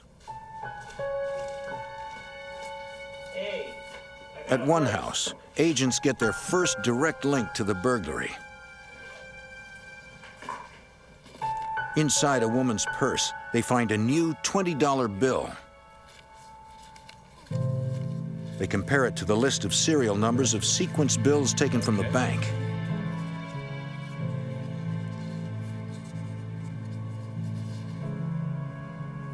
It's a match. Special Agent Buddy Nix at the Youngstown FBI office receives information from an informant indicating that these gang members had been known to bury the cash they stole until they could launder it safely. We identified about a 20 or 25 acre field that we had information that some of the loot was buried in. We dug in that field for days on end, and using picks and shovels and probes, and we finally rented a bulldozer. The land is adjacent to property owned by James Dincio. After more than a week of digging, agents hit the jackpot. They unearth several foot lockers filled with millions of dollars in cash and bonds that they're able to trace back to the Laguna Niguel bank burglary. Agents then get yet another tip. A neighbor of gang leader Emil Dincio calls police. A lot of money in there. He reports finding a cooler buried in his yard. It is filled with nearly $100,000. Right over there, Mr. Dincio. Investigators match their serial numbers to those taken from the bank and recover Emil Dincio's prints from the cooler. With more direct evidence against the gang, agents begin making arrests. They first go to Ronald Barber's Southgate, California home. They are armed with search warrants. The only person they find is Ronald's mother. The brothers have disappeared. No, I don't. I haven't seen him in a All 6 remaining suspects are still at large. 3 months after a multi-million-dollar bank burglary, the FBI has solid evidence against 7 members of an organized crime ring. With only one suspect in custody, Charles Mulligan, they set out to arrest the others. Emil Dincio, James Dincio, Charles Brockles, Philip Christopher, Harry Barber, and Ronald Barber. Agents go to Emil Dincio's home near Youngstown, Ohio, and discover he's made no attempt to run. Because of his attitude and his air of arrogance, Mr. Dincio actually believed he was above the law and was the kind of guy that could make things happen his way. When agents arrest Dincio, he is carrying $537 in cash stolen from the Laguna Niguel bank. Come on, we'll call it. Other gang members are also surprisingly easy to find. Within days, authorities arrest Emil's brother, James Dincio, at an Ohio airport. His carry-on luggage is full of more money from the heist. Agents make their 4th arrest, nabbing Phil Christopher. In his apartment, they discover over $32,000 in stolen cash hidden in his closet. The 3 men arrogantly maintain their innocence and refuse to cooperate. I got a deal right here. 2 months later, agents nab alarm expert Charles Brockles and get a break. They decide to confront him with what evidence they have and explain they can put him away for decades. They offer him a deal. In exchange for his full cooperation in outlining the burglary group and their crimes, prosecutors will drop all charges against Brockles and place him in the witness protection program. He agrees. Authorities have captured 5 of the 7 suspects. Everyone except the Barber brothers.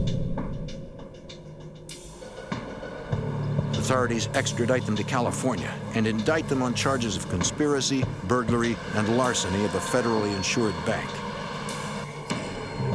While in jail, Emil Dincio brags about the heist to another inmate and asks for his help in beating the charges. Mr. Dincio confided in him a great many details that were not in his best interest to confide. He got this other inmate to help him buy an alibi for the time of the bank burglary. But Dincio has chosen the wrong accomplice. The other inmate was someone who had had contact with law enforcement on many occasions in the past, and he realized that what he was being told would be of some importance to someone, and he came to us. Hoping to receive a lenient sentence for his own burglary case, the inmate tells agents of Dincio's confession and the plan to purchase an alibi. And that was Vegas?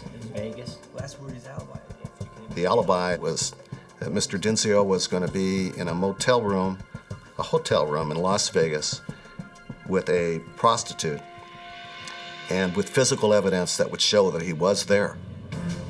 The FBI sets up a sting. Agents give the inmate a contact to offer Dincio. contact is actually an undercover agent who will provide Dincio's alibi materials. Dincio takes the bait. At the jail's visitation room, he meets the undercover agent who plays the role of a fixer, a criminal expert in solving problems. Mr. Dincio received what he asked for. He got a registration card, which he registered in on. He put his fingerprint on it. He got a listing of shows, and he got the name of a prostitute who he was with, and that became part of his subsequent defense. In October 1972, the trials begin in Los Angeles. Emil Dincio offers his false alibi, but the FBI's undercover fixer testifies about the sting. The jury convicts Dincio and the other 4 defendants. They receive sentences ranging from 15 to 20 years. But it is not over. 2 suspects, Harry and Ronald Barber, are still on the run. Within months, the FBI receives a tip that the 2 brothers are living in an apartment in Rochester, New York. Agents respond, and Ronald Barber answers the door. They arrest him and return him to California, where a jury convicts and sentences him to 15 years. He refuses to say where his brother Harry is. For 8 years, Harry remains a fugitive. Then, in 1980, a woman in Brookville, Pennsylvania, contacts the FBI. I knew him as Brent. She tells agents that her friend has been living with a man who told her he committed a famous bank burglary in California, The other day, only because. What's her name? and that his real name is Harry Barber. It's Harry Barber. Worried and nervous. The woman tells the FBI that in an attempt to lead a legitimate life, the fugitive is working maintenance at a local campground. Here, you know? Agents move in and arrest him. Hey, Barber. Hey, Barber. The FBI, hands in the air. Drop the wires. Harry Barber is convicted and sentenced to 20 years. Agents can finally close the case on the largest bank burglary in United States history. Authorities believe Emil Dincio and his gang committed more than a dozen bank burglaries, stealing over $30 million altogether. By putting them away, FBI agents from Ohio to California stopped one of the most sophisticated bank burglary rings of all time. He starts out cool, simply demanding cash. But then, fiery violence. He's fast, tough, and well protected. Investigators vow to catch him and risk their own lives to do it. At every turn, they face dangerous surprises from a violent felon on the run.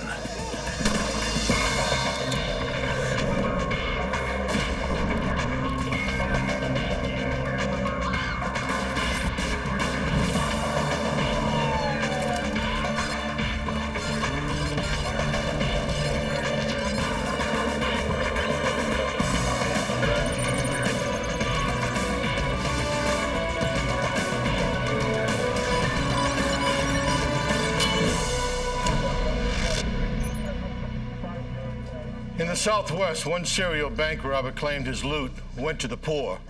But this thief was no folk hero. He had a gun and was willing to shoot. I'm Jim Kallstrom, former head of the FBI's New York office. The gunman was desperate to stay free, a threat to anyone in his way. The FBI and U.S. Marshals teamed up to capture a resourceful criminal who proved he would never stop fighting.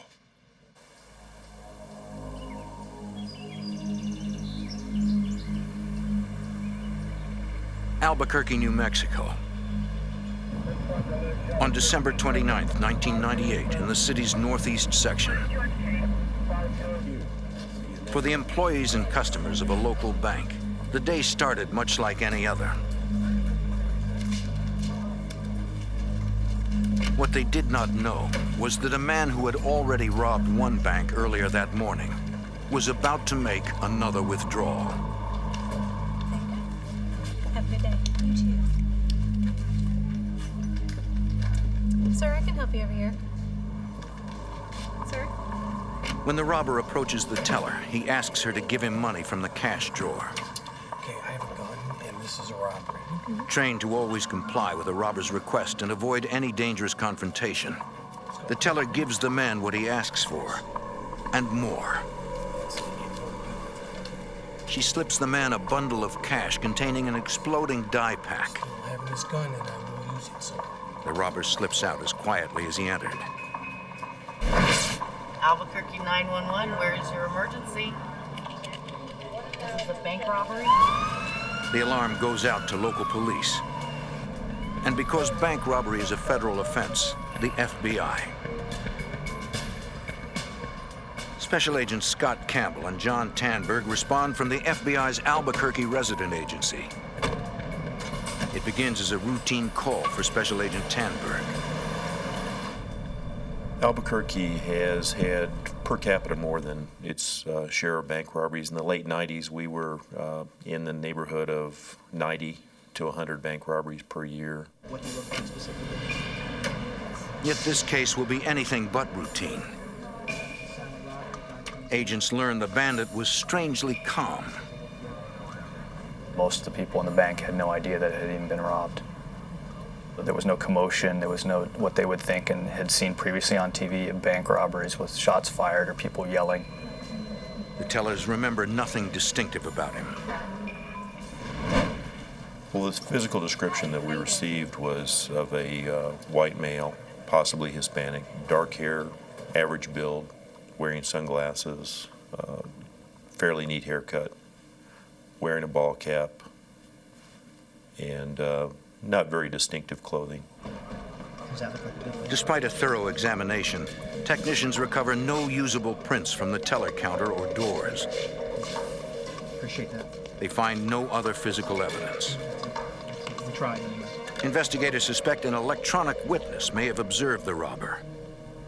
The primary security countermeasure that a bank will have would be surveillance cameras. Sometimes they're high quality, sometimes they're not. In this case, the cameras were not of much help. You know, he comes up. And you didn't even see the backside. They show the robber, but the quality is not good. We didn't retrieve any significant information from the surveillance tapes of either of those two bank robberies. They weren't particularly good images.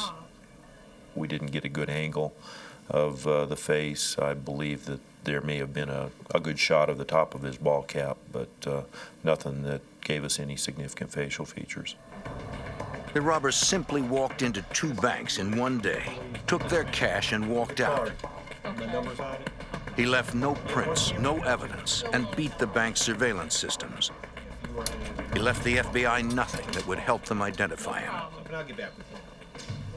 There wasn't a whole lot of information that we had to work with. We didn't believe that this was somebody that had hit any of the Albuquerque area banks in the past.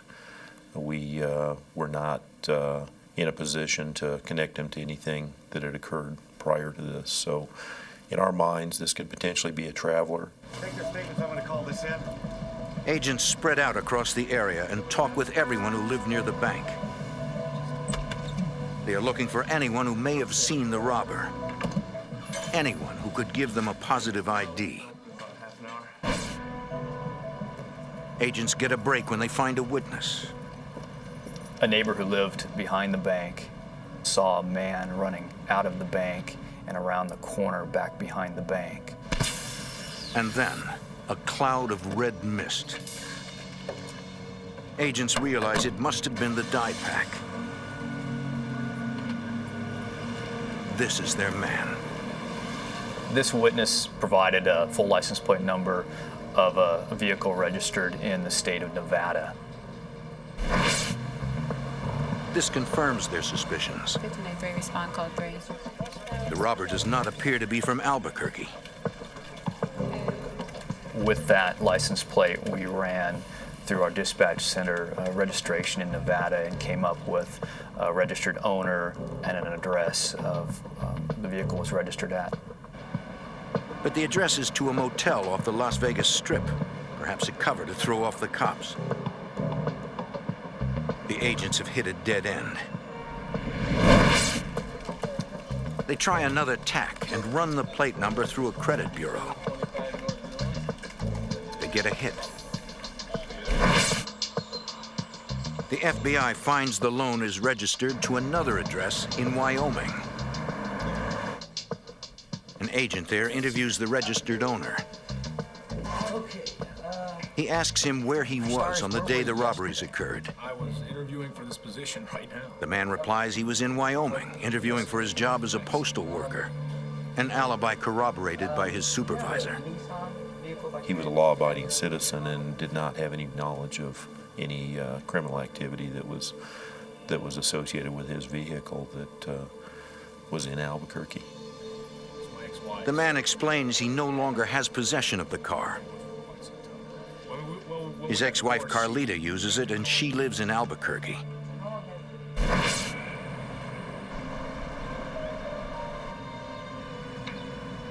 We eventually tracked down the ex-wife of the vehicle's owner. We made contact with her and spoke to her about her vehicle, where it had been, who had control of it, who has other keys to it, and where it was the previous day during the time frame of the bank robberies. Carlita says that on the day of the robbery, she was at work. She explains she has a big family in the area and many people borrow her car. She did not know who had her car the previous day and that it should have been parked in its parking spot near her apartment. She did, however, tell us that the vehicle was a little lower on gas than what she had left it at. Carlita gives her consent for a search. Remembering from the previous day that the dye pack had exploded, we thought perhaps there would be evidence of the red dye inside the vehicle. However, we did not find any. It's possible that the witness got the license plate number wrong. Possible, but not likely. I had reservations with what she had told us, simply because it was too coincidental that this vehicle that was seen as the getaway vehicle at the robbery the previous day and registered in the state of Nevada was actually located in Albuquerque. No hard evidence links Carlita to the robberies, but something about this seems suspicious. Thank you so much. Agents suspect there is some connection. Although she did not remain a suspect, she remained a person that we wanted to stay in contact with and a person of interest in these investigations. Police and the FBI have exhausted their leads. The robberies go unsolved. And then, several months later, the mysterious bandit strikes again. He hits a series of banks in a very short period of time. His MO remains the same. He gets in, gets the cash, and gets out. And never leaves any evidence behind. Beginning in around the middle of March of 1999 and continuing up through the end of May of 99, approximately 6 banks were robbed. From the evidence that we had obtained in the form of video surveillance, descriptions by the witnesses and the bank tellers, and just general demeanor, we came to the conclusion that we had a serial bank robber working in Albuquerque. Local police and the FBI must identify the lone bandit and stop him before someone gets hurt.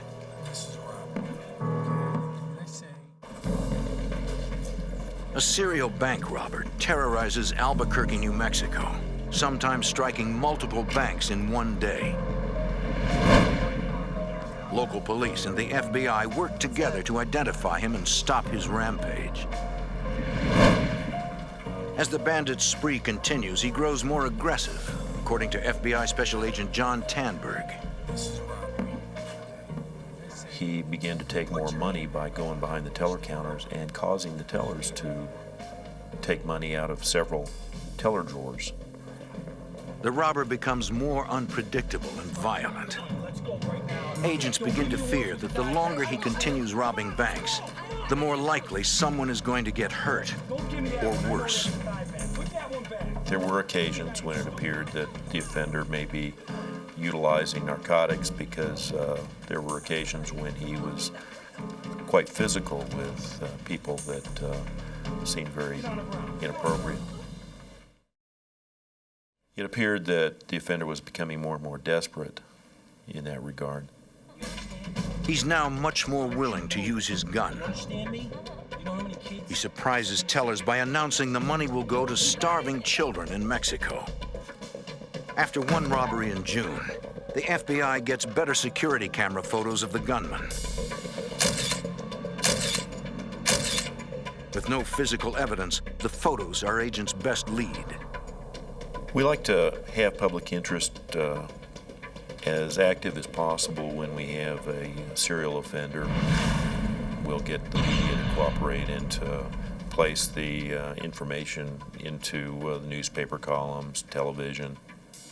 People will very often respond to Crime Stoppers and call in tips. Because the robber tends to hit in sprees, and all the robberies took place in the northeast quadrant of Albuquerque, the agents stake out banks in the area. They hope they can set a trap. The robber will walk into it. But because they have so little to go on, the agents must rely on blind luck. They follow up on every tip, but nothing pans out. The robber was getting more and more active. It was becoming more and more desirable to arrest him and prosecute him. And that becomes a little bit frustrating when you have an offender that you're not able to identify, even though you have done your best efforts to do so. The robber never touched anything to produce any fingerprints that we could use as evidence. The robber didn't leave anything behind. The FBI will need to appeal to the public for help. At one point, they need a hook to capture the public's imagination. The FBI bank robbery squad assigns nicknames to serial robbers. The media will latch onto the case a little bit better sometimes that way, and it gets the public interest up. The FBI dubs this one Robin the Hood for his dubious claims that the stolen cash goes to starving children. With each new robbery, local media jumps on the story, and the bandit likes the attention. Well, the robber seemed to revel in the name that we attached to him. He seemed to like the idea of being called Robin the Hood. There were occasions when he walked in and walked up to the victim teller and said, "Hey, you know who I am. I'm Robin the Hood." Despite the name, agents doubt the thief is giving his money away. They suspect that, like most bank robbers, he uses the cash to finance a drug habit or other criminal activities. Whoever he is, he's good, leaving no clues behind. Agents keep watching and waiting for him to strike again. It seems they are at the mercy of the bank robber. After 14 robberies, the only possible lead to Robin the Hood is Carlita's car. FBI Special Agent Scott Campbell keeps talking with her. I spoke to her on the phone probably 5 or 6 times throughout the 8 months, because in the back of my mind I knew that she had something to do with the robberies, or she could provide some information or evidence that would lead us to the robber. Finally, in August 1999, the case breaks open when Carlita, by now 8 months pregnant, contacts Agent Campbell. Yes, with Agent She calls me and says, "We need to talk. I have some information that'll solve the cases." She says the robber is her husband, Byron Chubbuck. She'll explain more in person. And so I make a time to meet her the next morning at her apartment. The agents pull Chubbuck's record and learn he's got a history of violence and gang affiliations. Carlita said she can talk now because Chubbuck moved to St. Louis. Agents had offered a more secure location for the interview, but she declined. I think she is. I mean, she said that she didn't feel that there was any danger, that she was with him when he had loaded his truck and had departed for St. Louis. So she felt safe and secure being interviewed at her apartment, and she insisted that we interview her there. Still, agents approach with caution, wanting to avoid a surprise confrontation with Chubbuck. Prior to going in the apartment, I made a phone call into the apartment to see if he was around and if she had any other information on him since we spoke the evening before. Once we were comfortable that he was not around, I radioed into our dispatch using our car radios to tell them the address we were going to be at.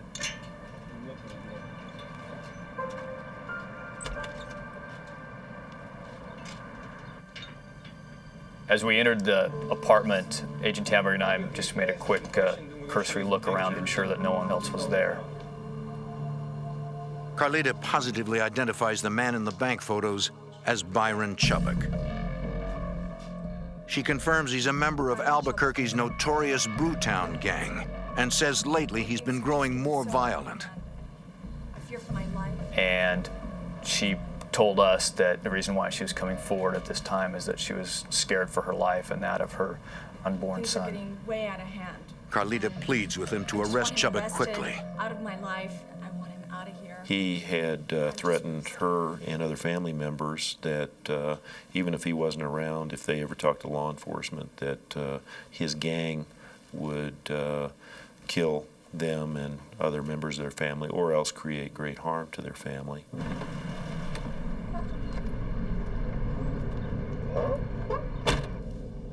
The confrontation agents wanted to avoid is seconds away. When a violent robber hits 14 banks in the Albuquerque area, police and the FBI struggle to ID the man. The case stalls until a witness comes forward. FBI agents interview the wife of prime suspect Byron Chubbuck. Carlita tells Special Agent John Tanberg that she feels safe to talk because Chubbuck's left the area. But she's wrong. During the course of the interview, we heard a vehicle pull up outside. She looked out the window and said, "It's him." The agents decide to hide in the bedroom to avoid a confrontation that could make Chubbuck turn violent. Special Agent Scott Campbell. We'd already made plans prior to the interview that should he be there or we encounter him, we would effect a probable cause arrest or a warrantless arrest. When we moved into the bedroom, both myself and Agent Tamberg unholstered our weapons to effect this arrest, should it come to that. I couldn't see him from where I was standing, but I could hear his voice. Also, I could see her, and I knew that she was telling him that we were in there. The agents have no way out. Confrontation with this violent thief is inevitable.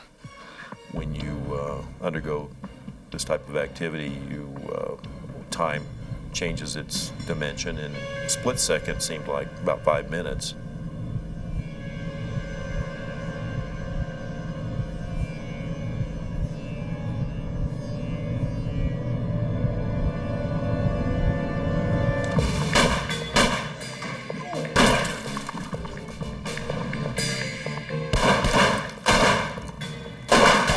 Fired 2 rounds through the common wall back at Chubbuck, or at least where I thought he was.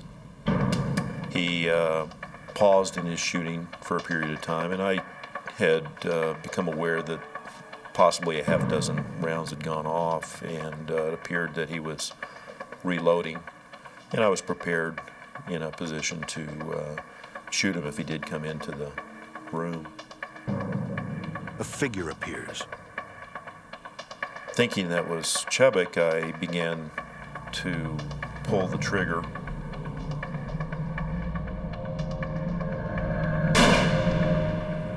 I realized it was her, and I was able to deflect the the shot as the trigger was being squeezed off. You all right? Got it. You okay?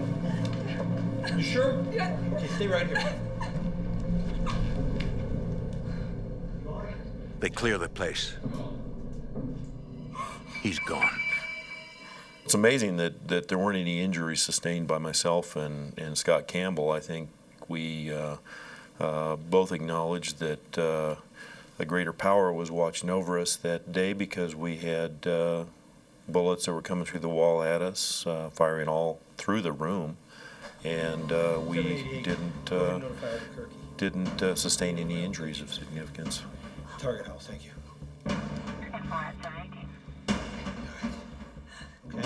Carlita is unharmed, though the bullet was so close it cut off some of her hair. Okay? The agents stay where they are. Not knowing where Chubbuck was, we made the decision to stay inside the apartment where at least we had a defensive firing position set up should he return to the apartment. Local police are called to the scene. They rush to the aid of the FBI agents and secure the area. The Albuquerque Police Department uniformed officers arrive and set up a little perimeter for us. We make contact with them verbally, and then we get out of the apartment. Agents send the pregnant woman to a hospital to be checked out. Police fan out across the neighborhood to find out if anyone saw Chubbuck leave the area. No one reports seeing him go, and his car's still there. Lieutenant Terry Ward was in charge of the Albuquerque Police Department's Special Investigations Division. It wasn't looking good that this was going to end peacefully. Given his past, his willingness to fight with police officers, the fact that he had just engaged in a gunfight with armed Bureau investigators gave us an indication that this might be his, a last stand. Then an officer spots Chubbuck at the window of another apartment in the same building. And a standoff begins. Chubbuck is 2 apartments down from Carlita's, completely surrounded, but not ready to give up.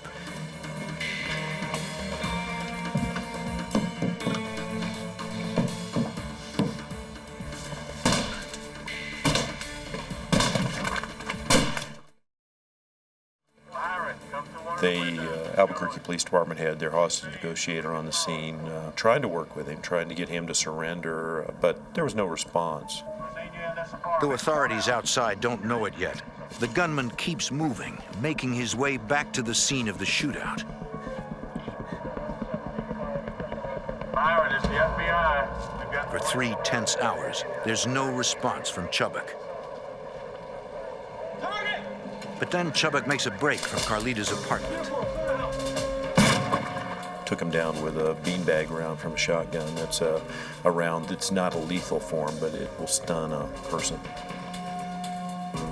Amazingly, throughout the entire ordeal, no one is injured.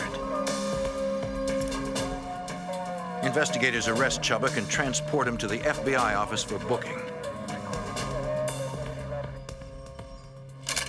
Byron Chubbuck pleads guilty to 14 counts of bank robbery, plus assault on federal agents, and is sentenced to 40 years in prison.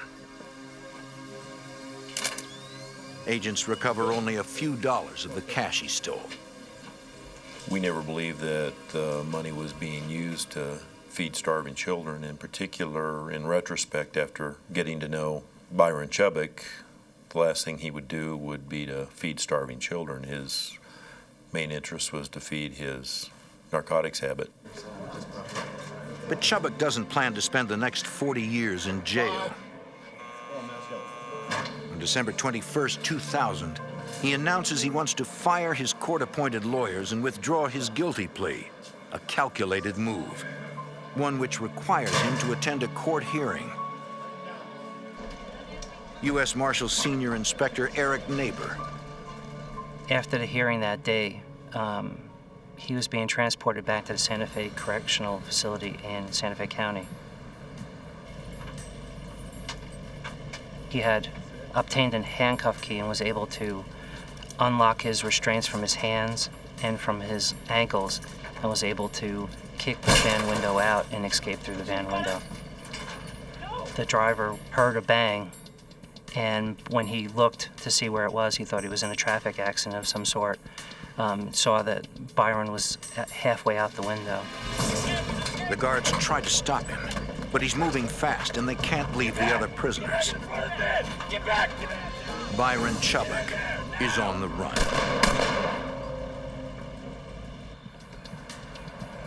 On December 21st, 2000, convicted bank robber Byron Chubbuck escapes in Albuquerque, New Mexico. U.S. Marshal Senior Inspector Eric Neighbor. Get back! There were shots fired at Byron Chubbuck after he escaped by the correctional officers, but we don't believe that he was struck by any of those rounds. Albuquerque police helped coordinate a massive manhunt. There was a huge amount of law enforcement activity trying to find him. There was dogs searching the area, there was helicopters, there was door-to-door searches. There was a lot of police officers on the ground trying to find him. A helicopter systematically searches for Chubbuck by flying in an aerial grid above the area where he escaped. It is clear that Chubbuck is dangerous. The FBI knows that a desperate man on the run is capable of anything. They need to find him quickly before innocent people are harmed.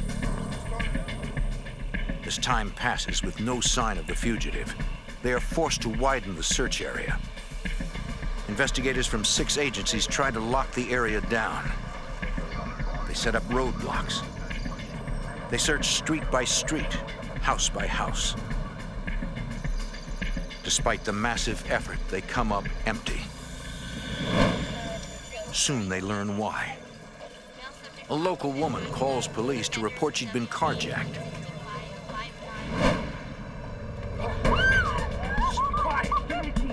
She says an hour earlier, a man fitting Chubbuck's description forced her into her car. He ordered her to drive him to the outskirts of town, where he released her unharmed.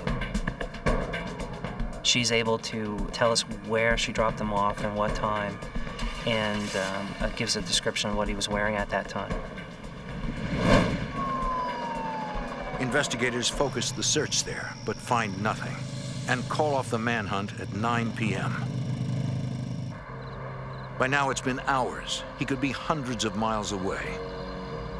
We were not able to locate where he was at that night, and we shifted gears a little bit to go from a manhunt to more of an investigation to try and locate where he might be, with interviews of family members and gang members and things like that.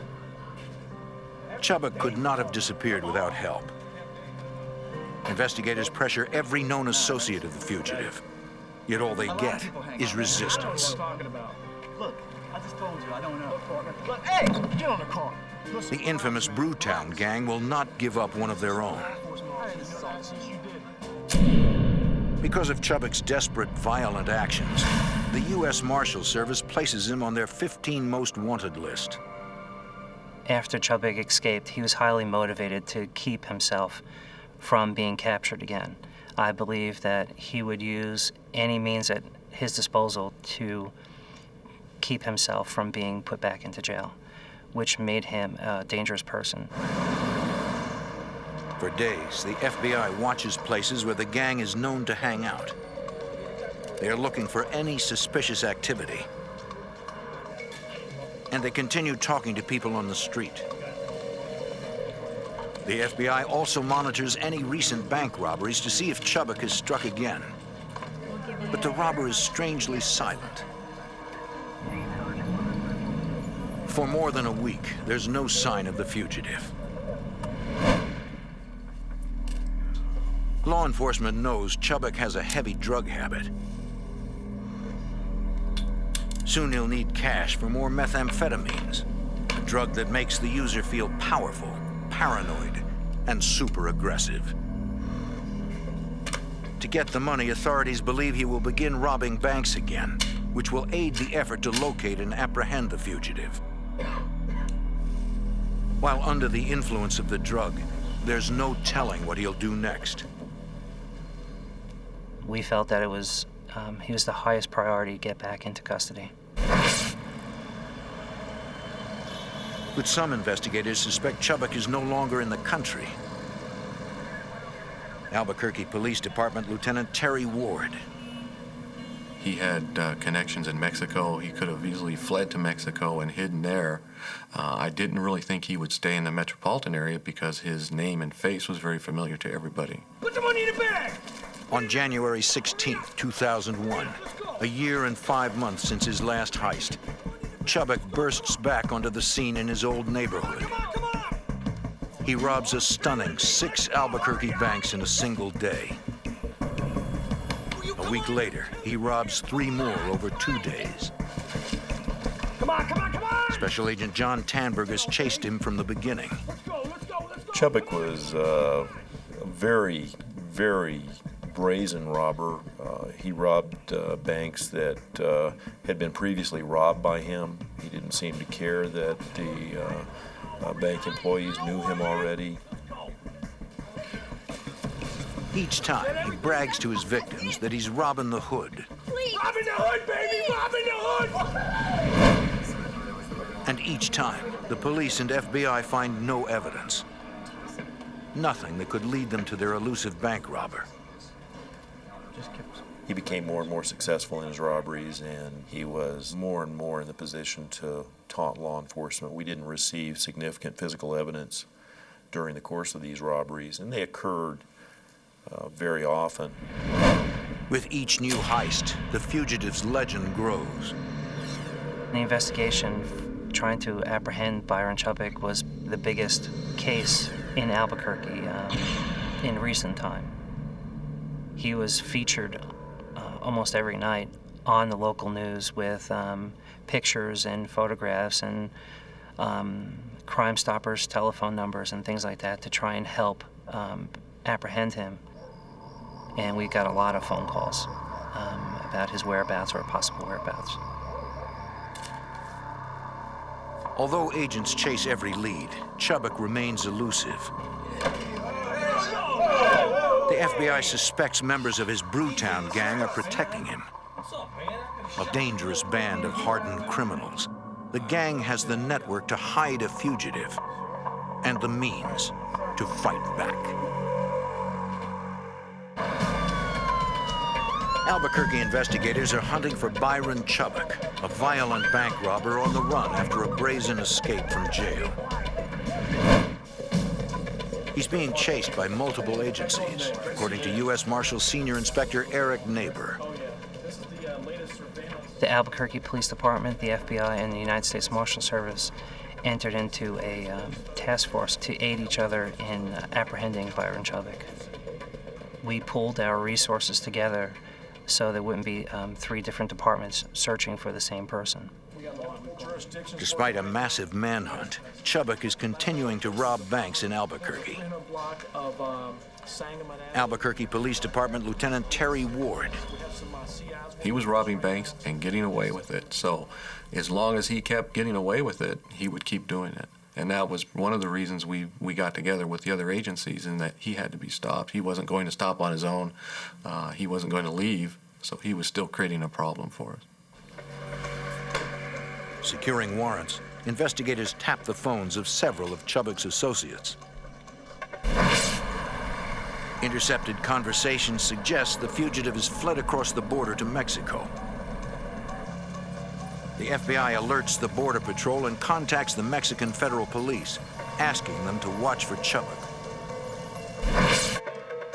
Then agents intercept calls that indicate Chubbuck is back in Albuquerque.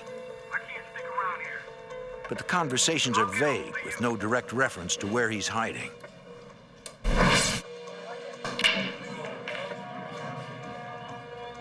Investigators maintain pressure on the Brewtown gang, making it clear that no one will have a moment's rest until Chubbuck is back in custody.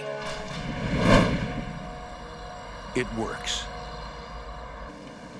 Early in the morning on February 5th, 2001, someone drops off a letter at a local radio station. It's from Byron Chubbuck. TJ Trout is the morning DJ for Albuquerque's 94 Rock. It was intense. I mean, there were a lot of emotions going on when we get this. It's like, holy look at this. This is from Byron Chubbuck. The note said he had conditions for his surrender, that he wanted to get out to the public, but he wanted to be interviewed on 94 Rock. He wanted us to interview him on the morning show. He wanted to implicate some law enforcement individuals who he thought treated him badly and tried to kill him. And he wanted all this out, and if all this was out, he would peacefully surrender. We didn't know if it was from him. We didn't know if it was just from a prankster. We didn't know. And right after I got the note, I went on the air with the note, and I said, look, we just received a note from somebody, and if you are who we think you are, you have to call me back at this certain number, and I'm going to ask you a few questions. And that immediately, the phone rang. Can you hear me? Yes, I can. Okay, this is Robin. What's up, Doc? What do you want to know? Well, I tell you what. Are you trying to bust me? No, I'm not. Okay. No, I'm not. That'd be a bad thing. No, this is what I'm trying to do. He sounded agitated, and he sounded like he was nervous. He's like any other guy would be that's looking over his shoulder. Everywhere you go, you're saying, well, is that a cop? Is that a cop? If you want me to put this on the air... There goes the helicopter, dude. Is that the feds? No, it's not. There's helicopters and everything. He complains authorities are out to murder him. These feds and these marshals and these police lie. Come on, give me a break. These guys started a shootout in my house with my pregnant wife. The call ends ominously. Is there any way that we can contact you? Hell no, dude. I'm strapped down with so many machine guns and all kinds of cool I'm ready for whatever. It's clear the fugitives prepared for another firefight. The station immediately calls the authorities. I believe Chubbuck contacted the radio station to bolster his ego a little bit. I think he had a need to be in the public eye with the publicity that was surrounding his escape. Anytime they do things to gain attention, it helps the police department. If they crawl underground and we never hear nor see of them again, it makes it much more difficult to catch them. But if they're doing things like robbing banks, seeking publicity, it gives us tabs that we can start from to keep looking for them. Also, Scott Campbell. The fugitive's ego might be his undoing, as agents now have a solid lead and physical evidence. 1999. This just came from the lab, and they just said. Lab technicians find Chubbuck's fingerprint on the letter, confirming it's authentic. Investigators review the security footage from the radio station. We could tell, first of all, the person who delivered the letter was not Byron Chubbuck. We knew what he looked like, and this wasn't that individual. But we did have a good, clear picture of the individual that delivered it.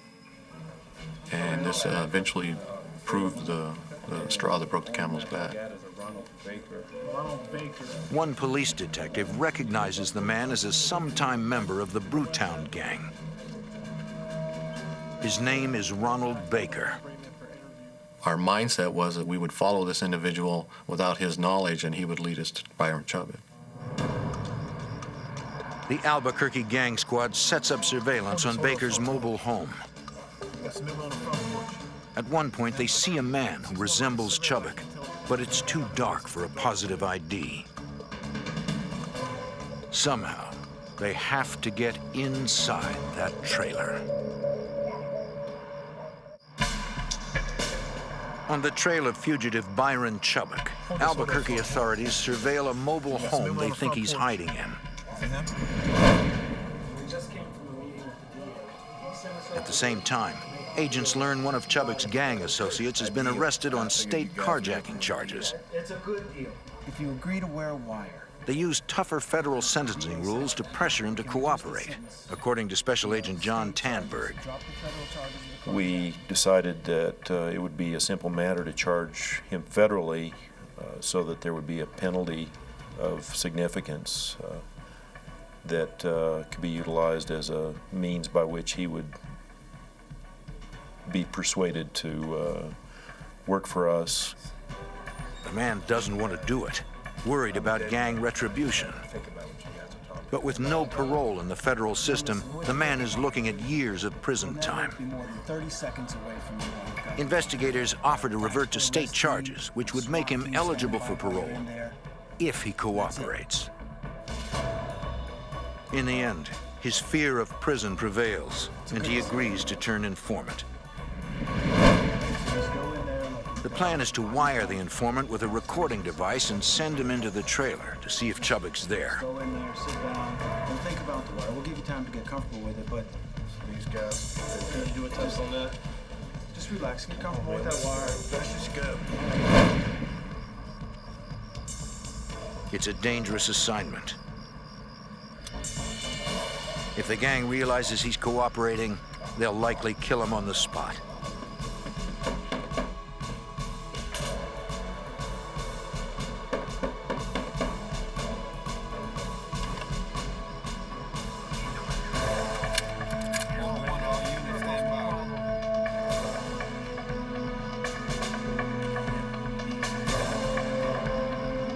Over the wire, investigators listen as the informant tries to calm down the people inside.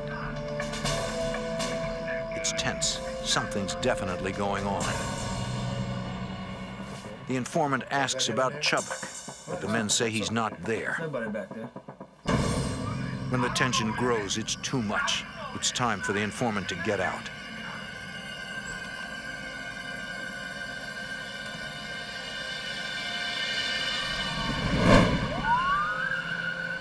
At the police station, investigators debrief the informant. You said you heard something in that back room, right? Yeah, big deal. That's like his girlfriend or something. But you don't know that. What are you trying to do? They're convinced Chubbuck is hiding in the trailer and persuade the informant to go back in. You are going back. Something's changed. We gotta go back. Don't All right, look, know that. All right, come on, let's go. Let's go. Let's go. Thanks. Everyone off station, stand by. Undercover officers stand by, ready to move in if anything goes wrong. We'll use the bathroom real quick, all right, guys? All units, he's definitely inside. Get back! Get back!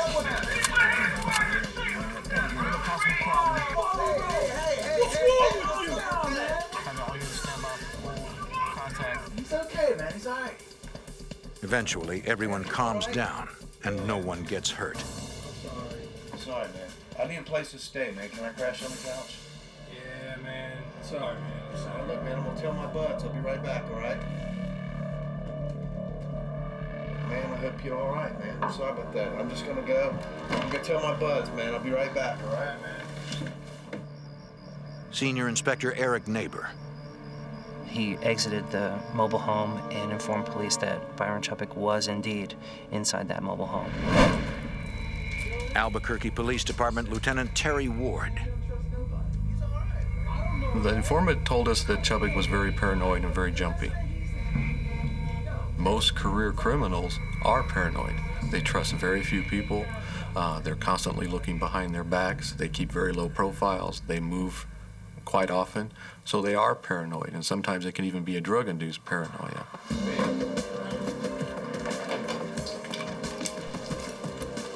Immediately, members of Albuquerque PD's specially trained tactical arrest teams respond to the call, hoping the takedown will end peacefully, but well prepared if it doesn't. Members of Albuquerque's gang unit and repeat offenders program move in stealthily.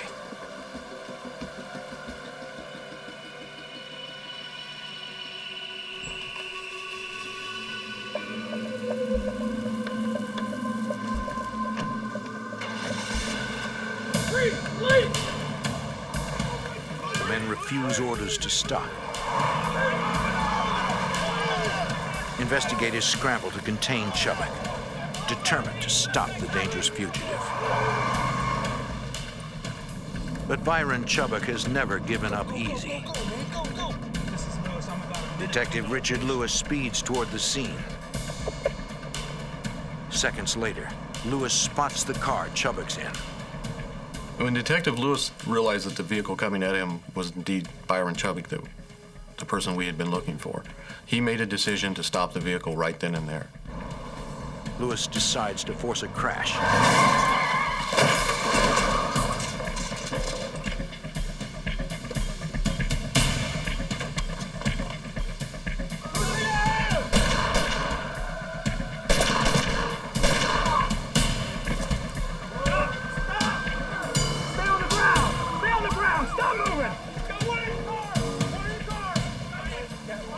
officers approach and find Chubbuck lying motionless, a Tech-9 semi-automatic handgun beside him. He's wounded by a single bullet to the chest, but he's alive. Officers arrest his accomplice, Ronald Baker, still dazed from the crash. Detectives then trace the rounds that missed. Several pierced a nearby trailer while residents slept inside. But when police check on them, everyone's fine. There was a great sense of relief because this investigation and the publicity and all the long hours had come to this crescendo, and it had ended as it should. The good guys weren't hurt, and the bad guy was hurt, and he was in custody. Special Agent Scott Campbell. In the end, Chubbuck showed his true colors. He wasn't the Robin the Hood mythical character that we dubbed him as, and he started believing. He was actually the violent felon that he is. Chubbuck is later convicted of multiple charges, including escape, robbery, and assault with a weapon. A federal judge adds 40 years to his original 40-year sentence. He fully recovers from the gunshot wound that stopped his crime spree. During the investigation, during our research and our background check, I had the opportunity to read some of his correspondence. Very intelligent man. He could be a very successful civilian living a very productive life. But for some reason, he chose to go into robbing banks. And he was very good at it for a short while. And his greed and his ego is eventually what led to his downfall. Byron Chubbuck was quick to fire, threatening agents' lives. But because investigators never gave up, he's no longer a risk to anyone outside the prison system.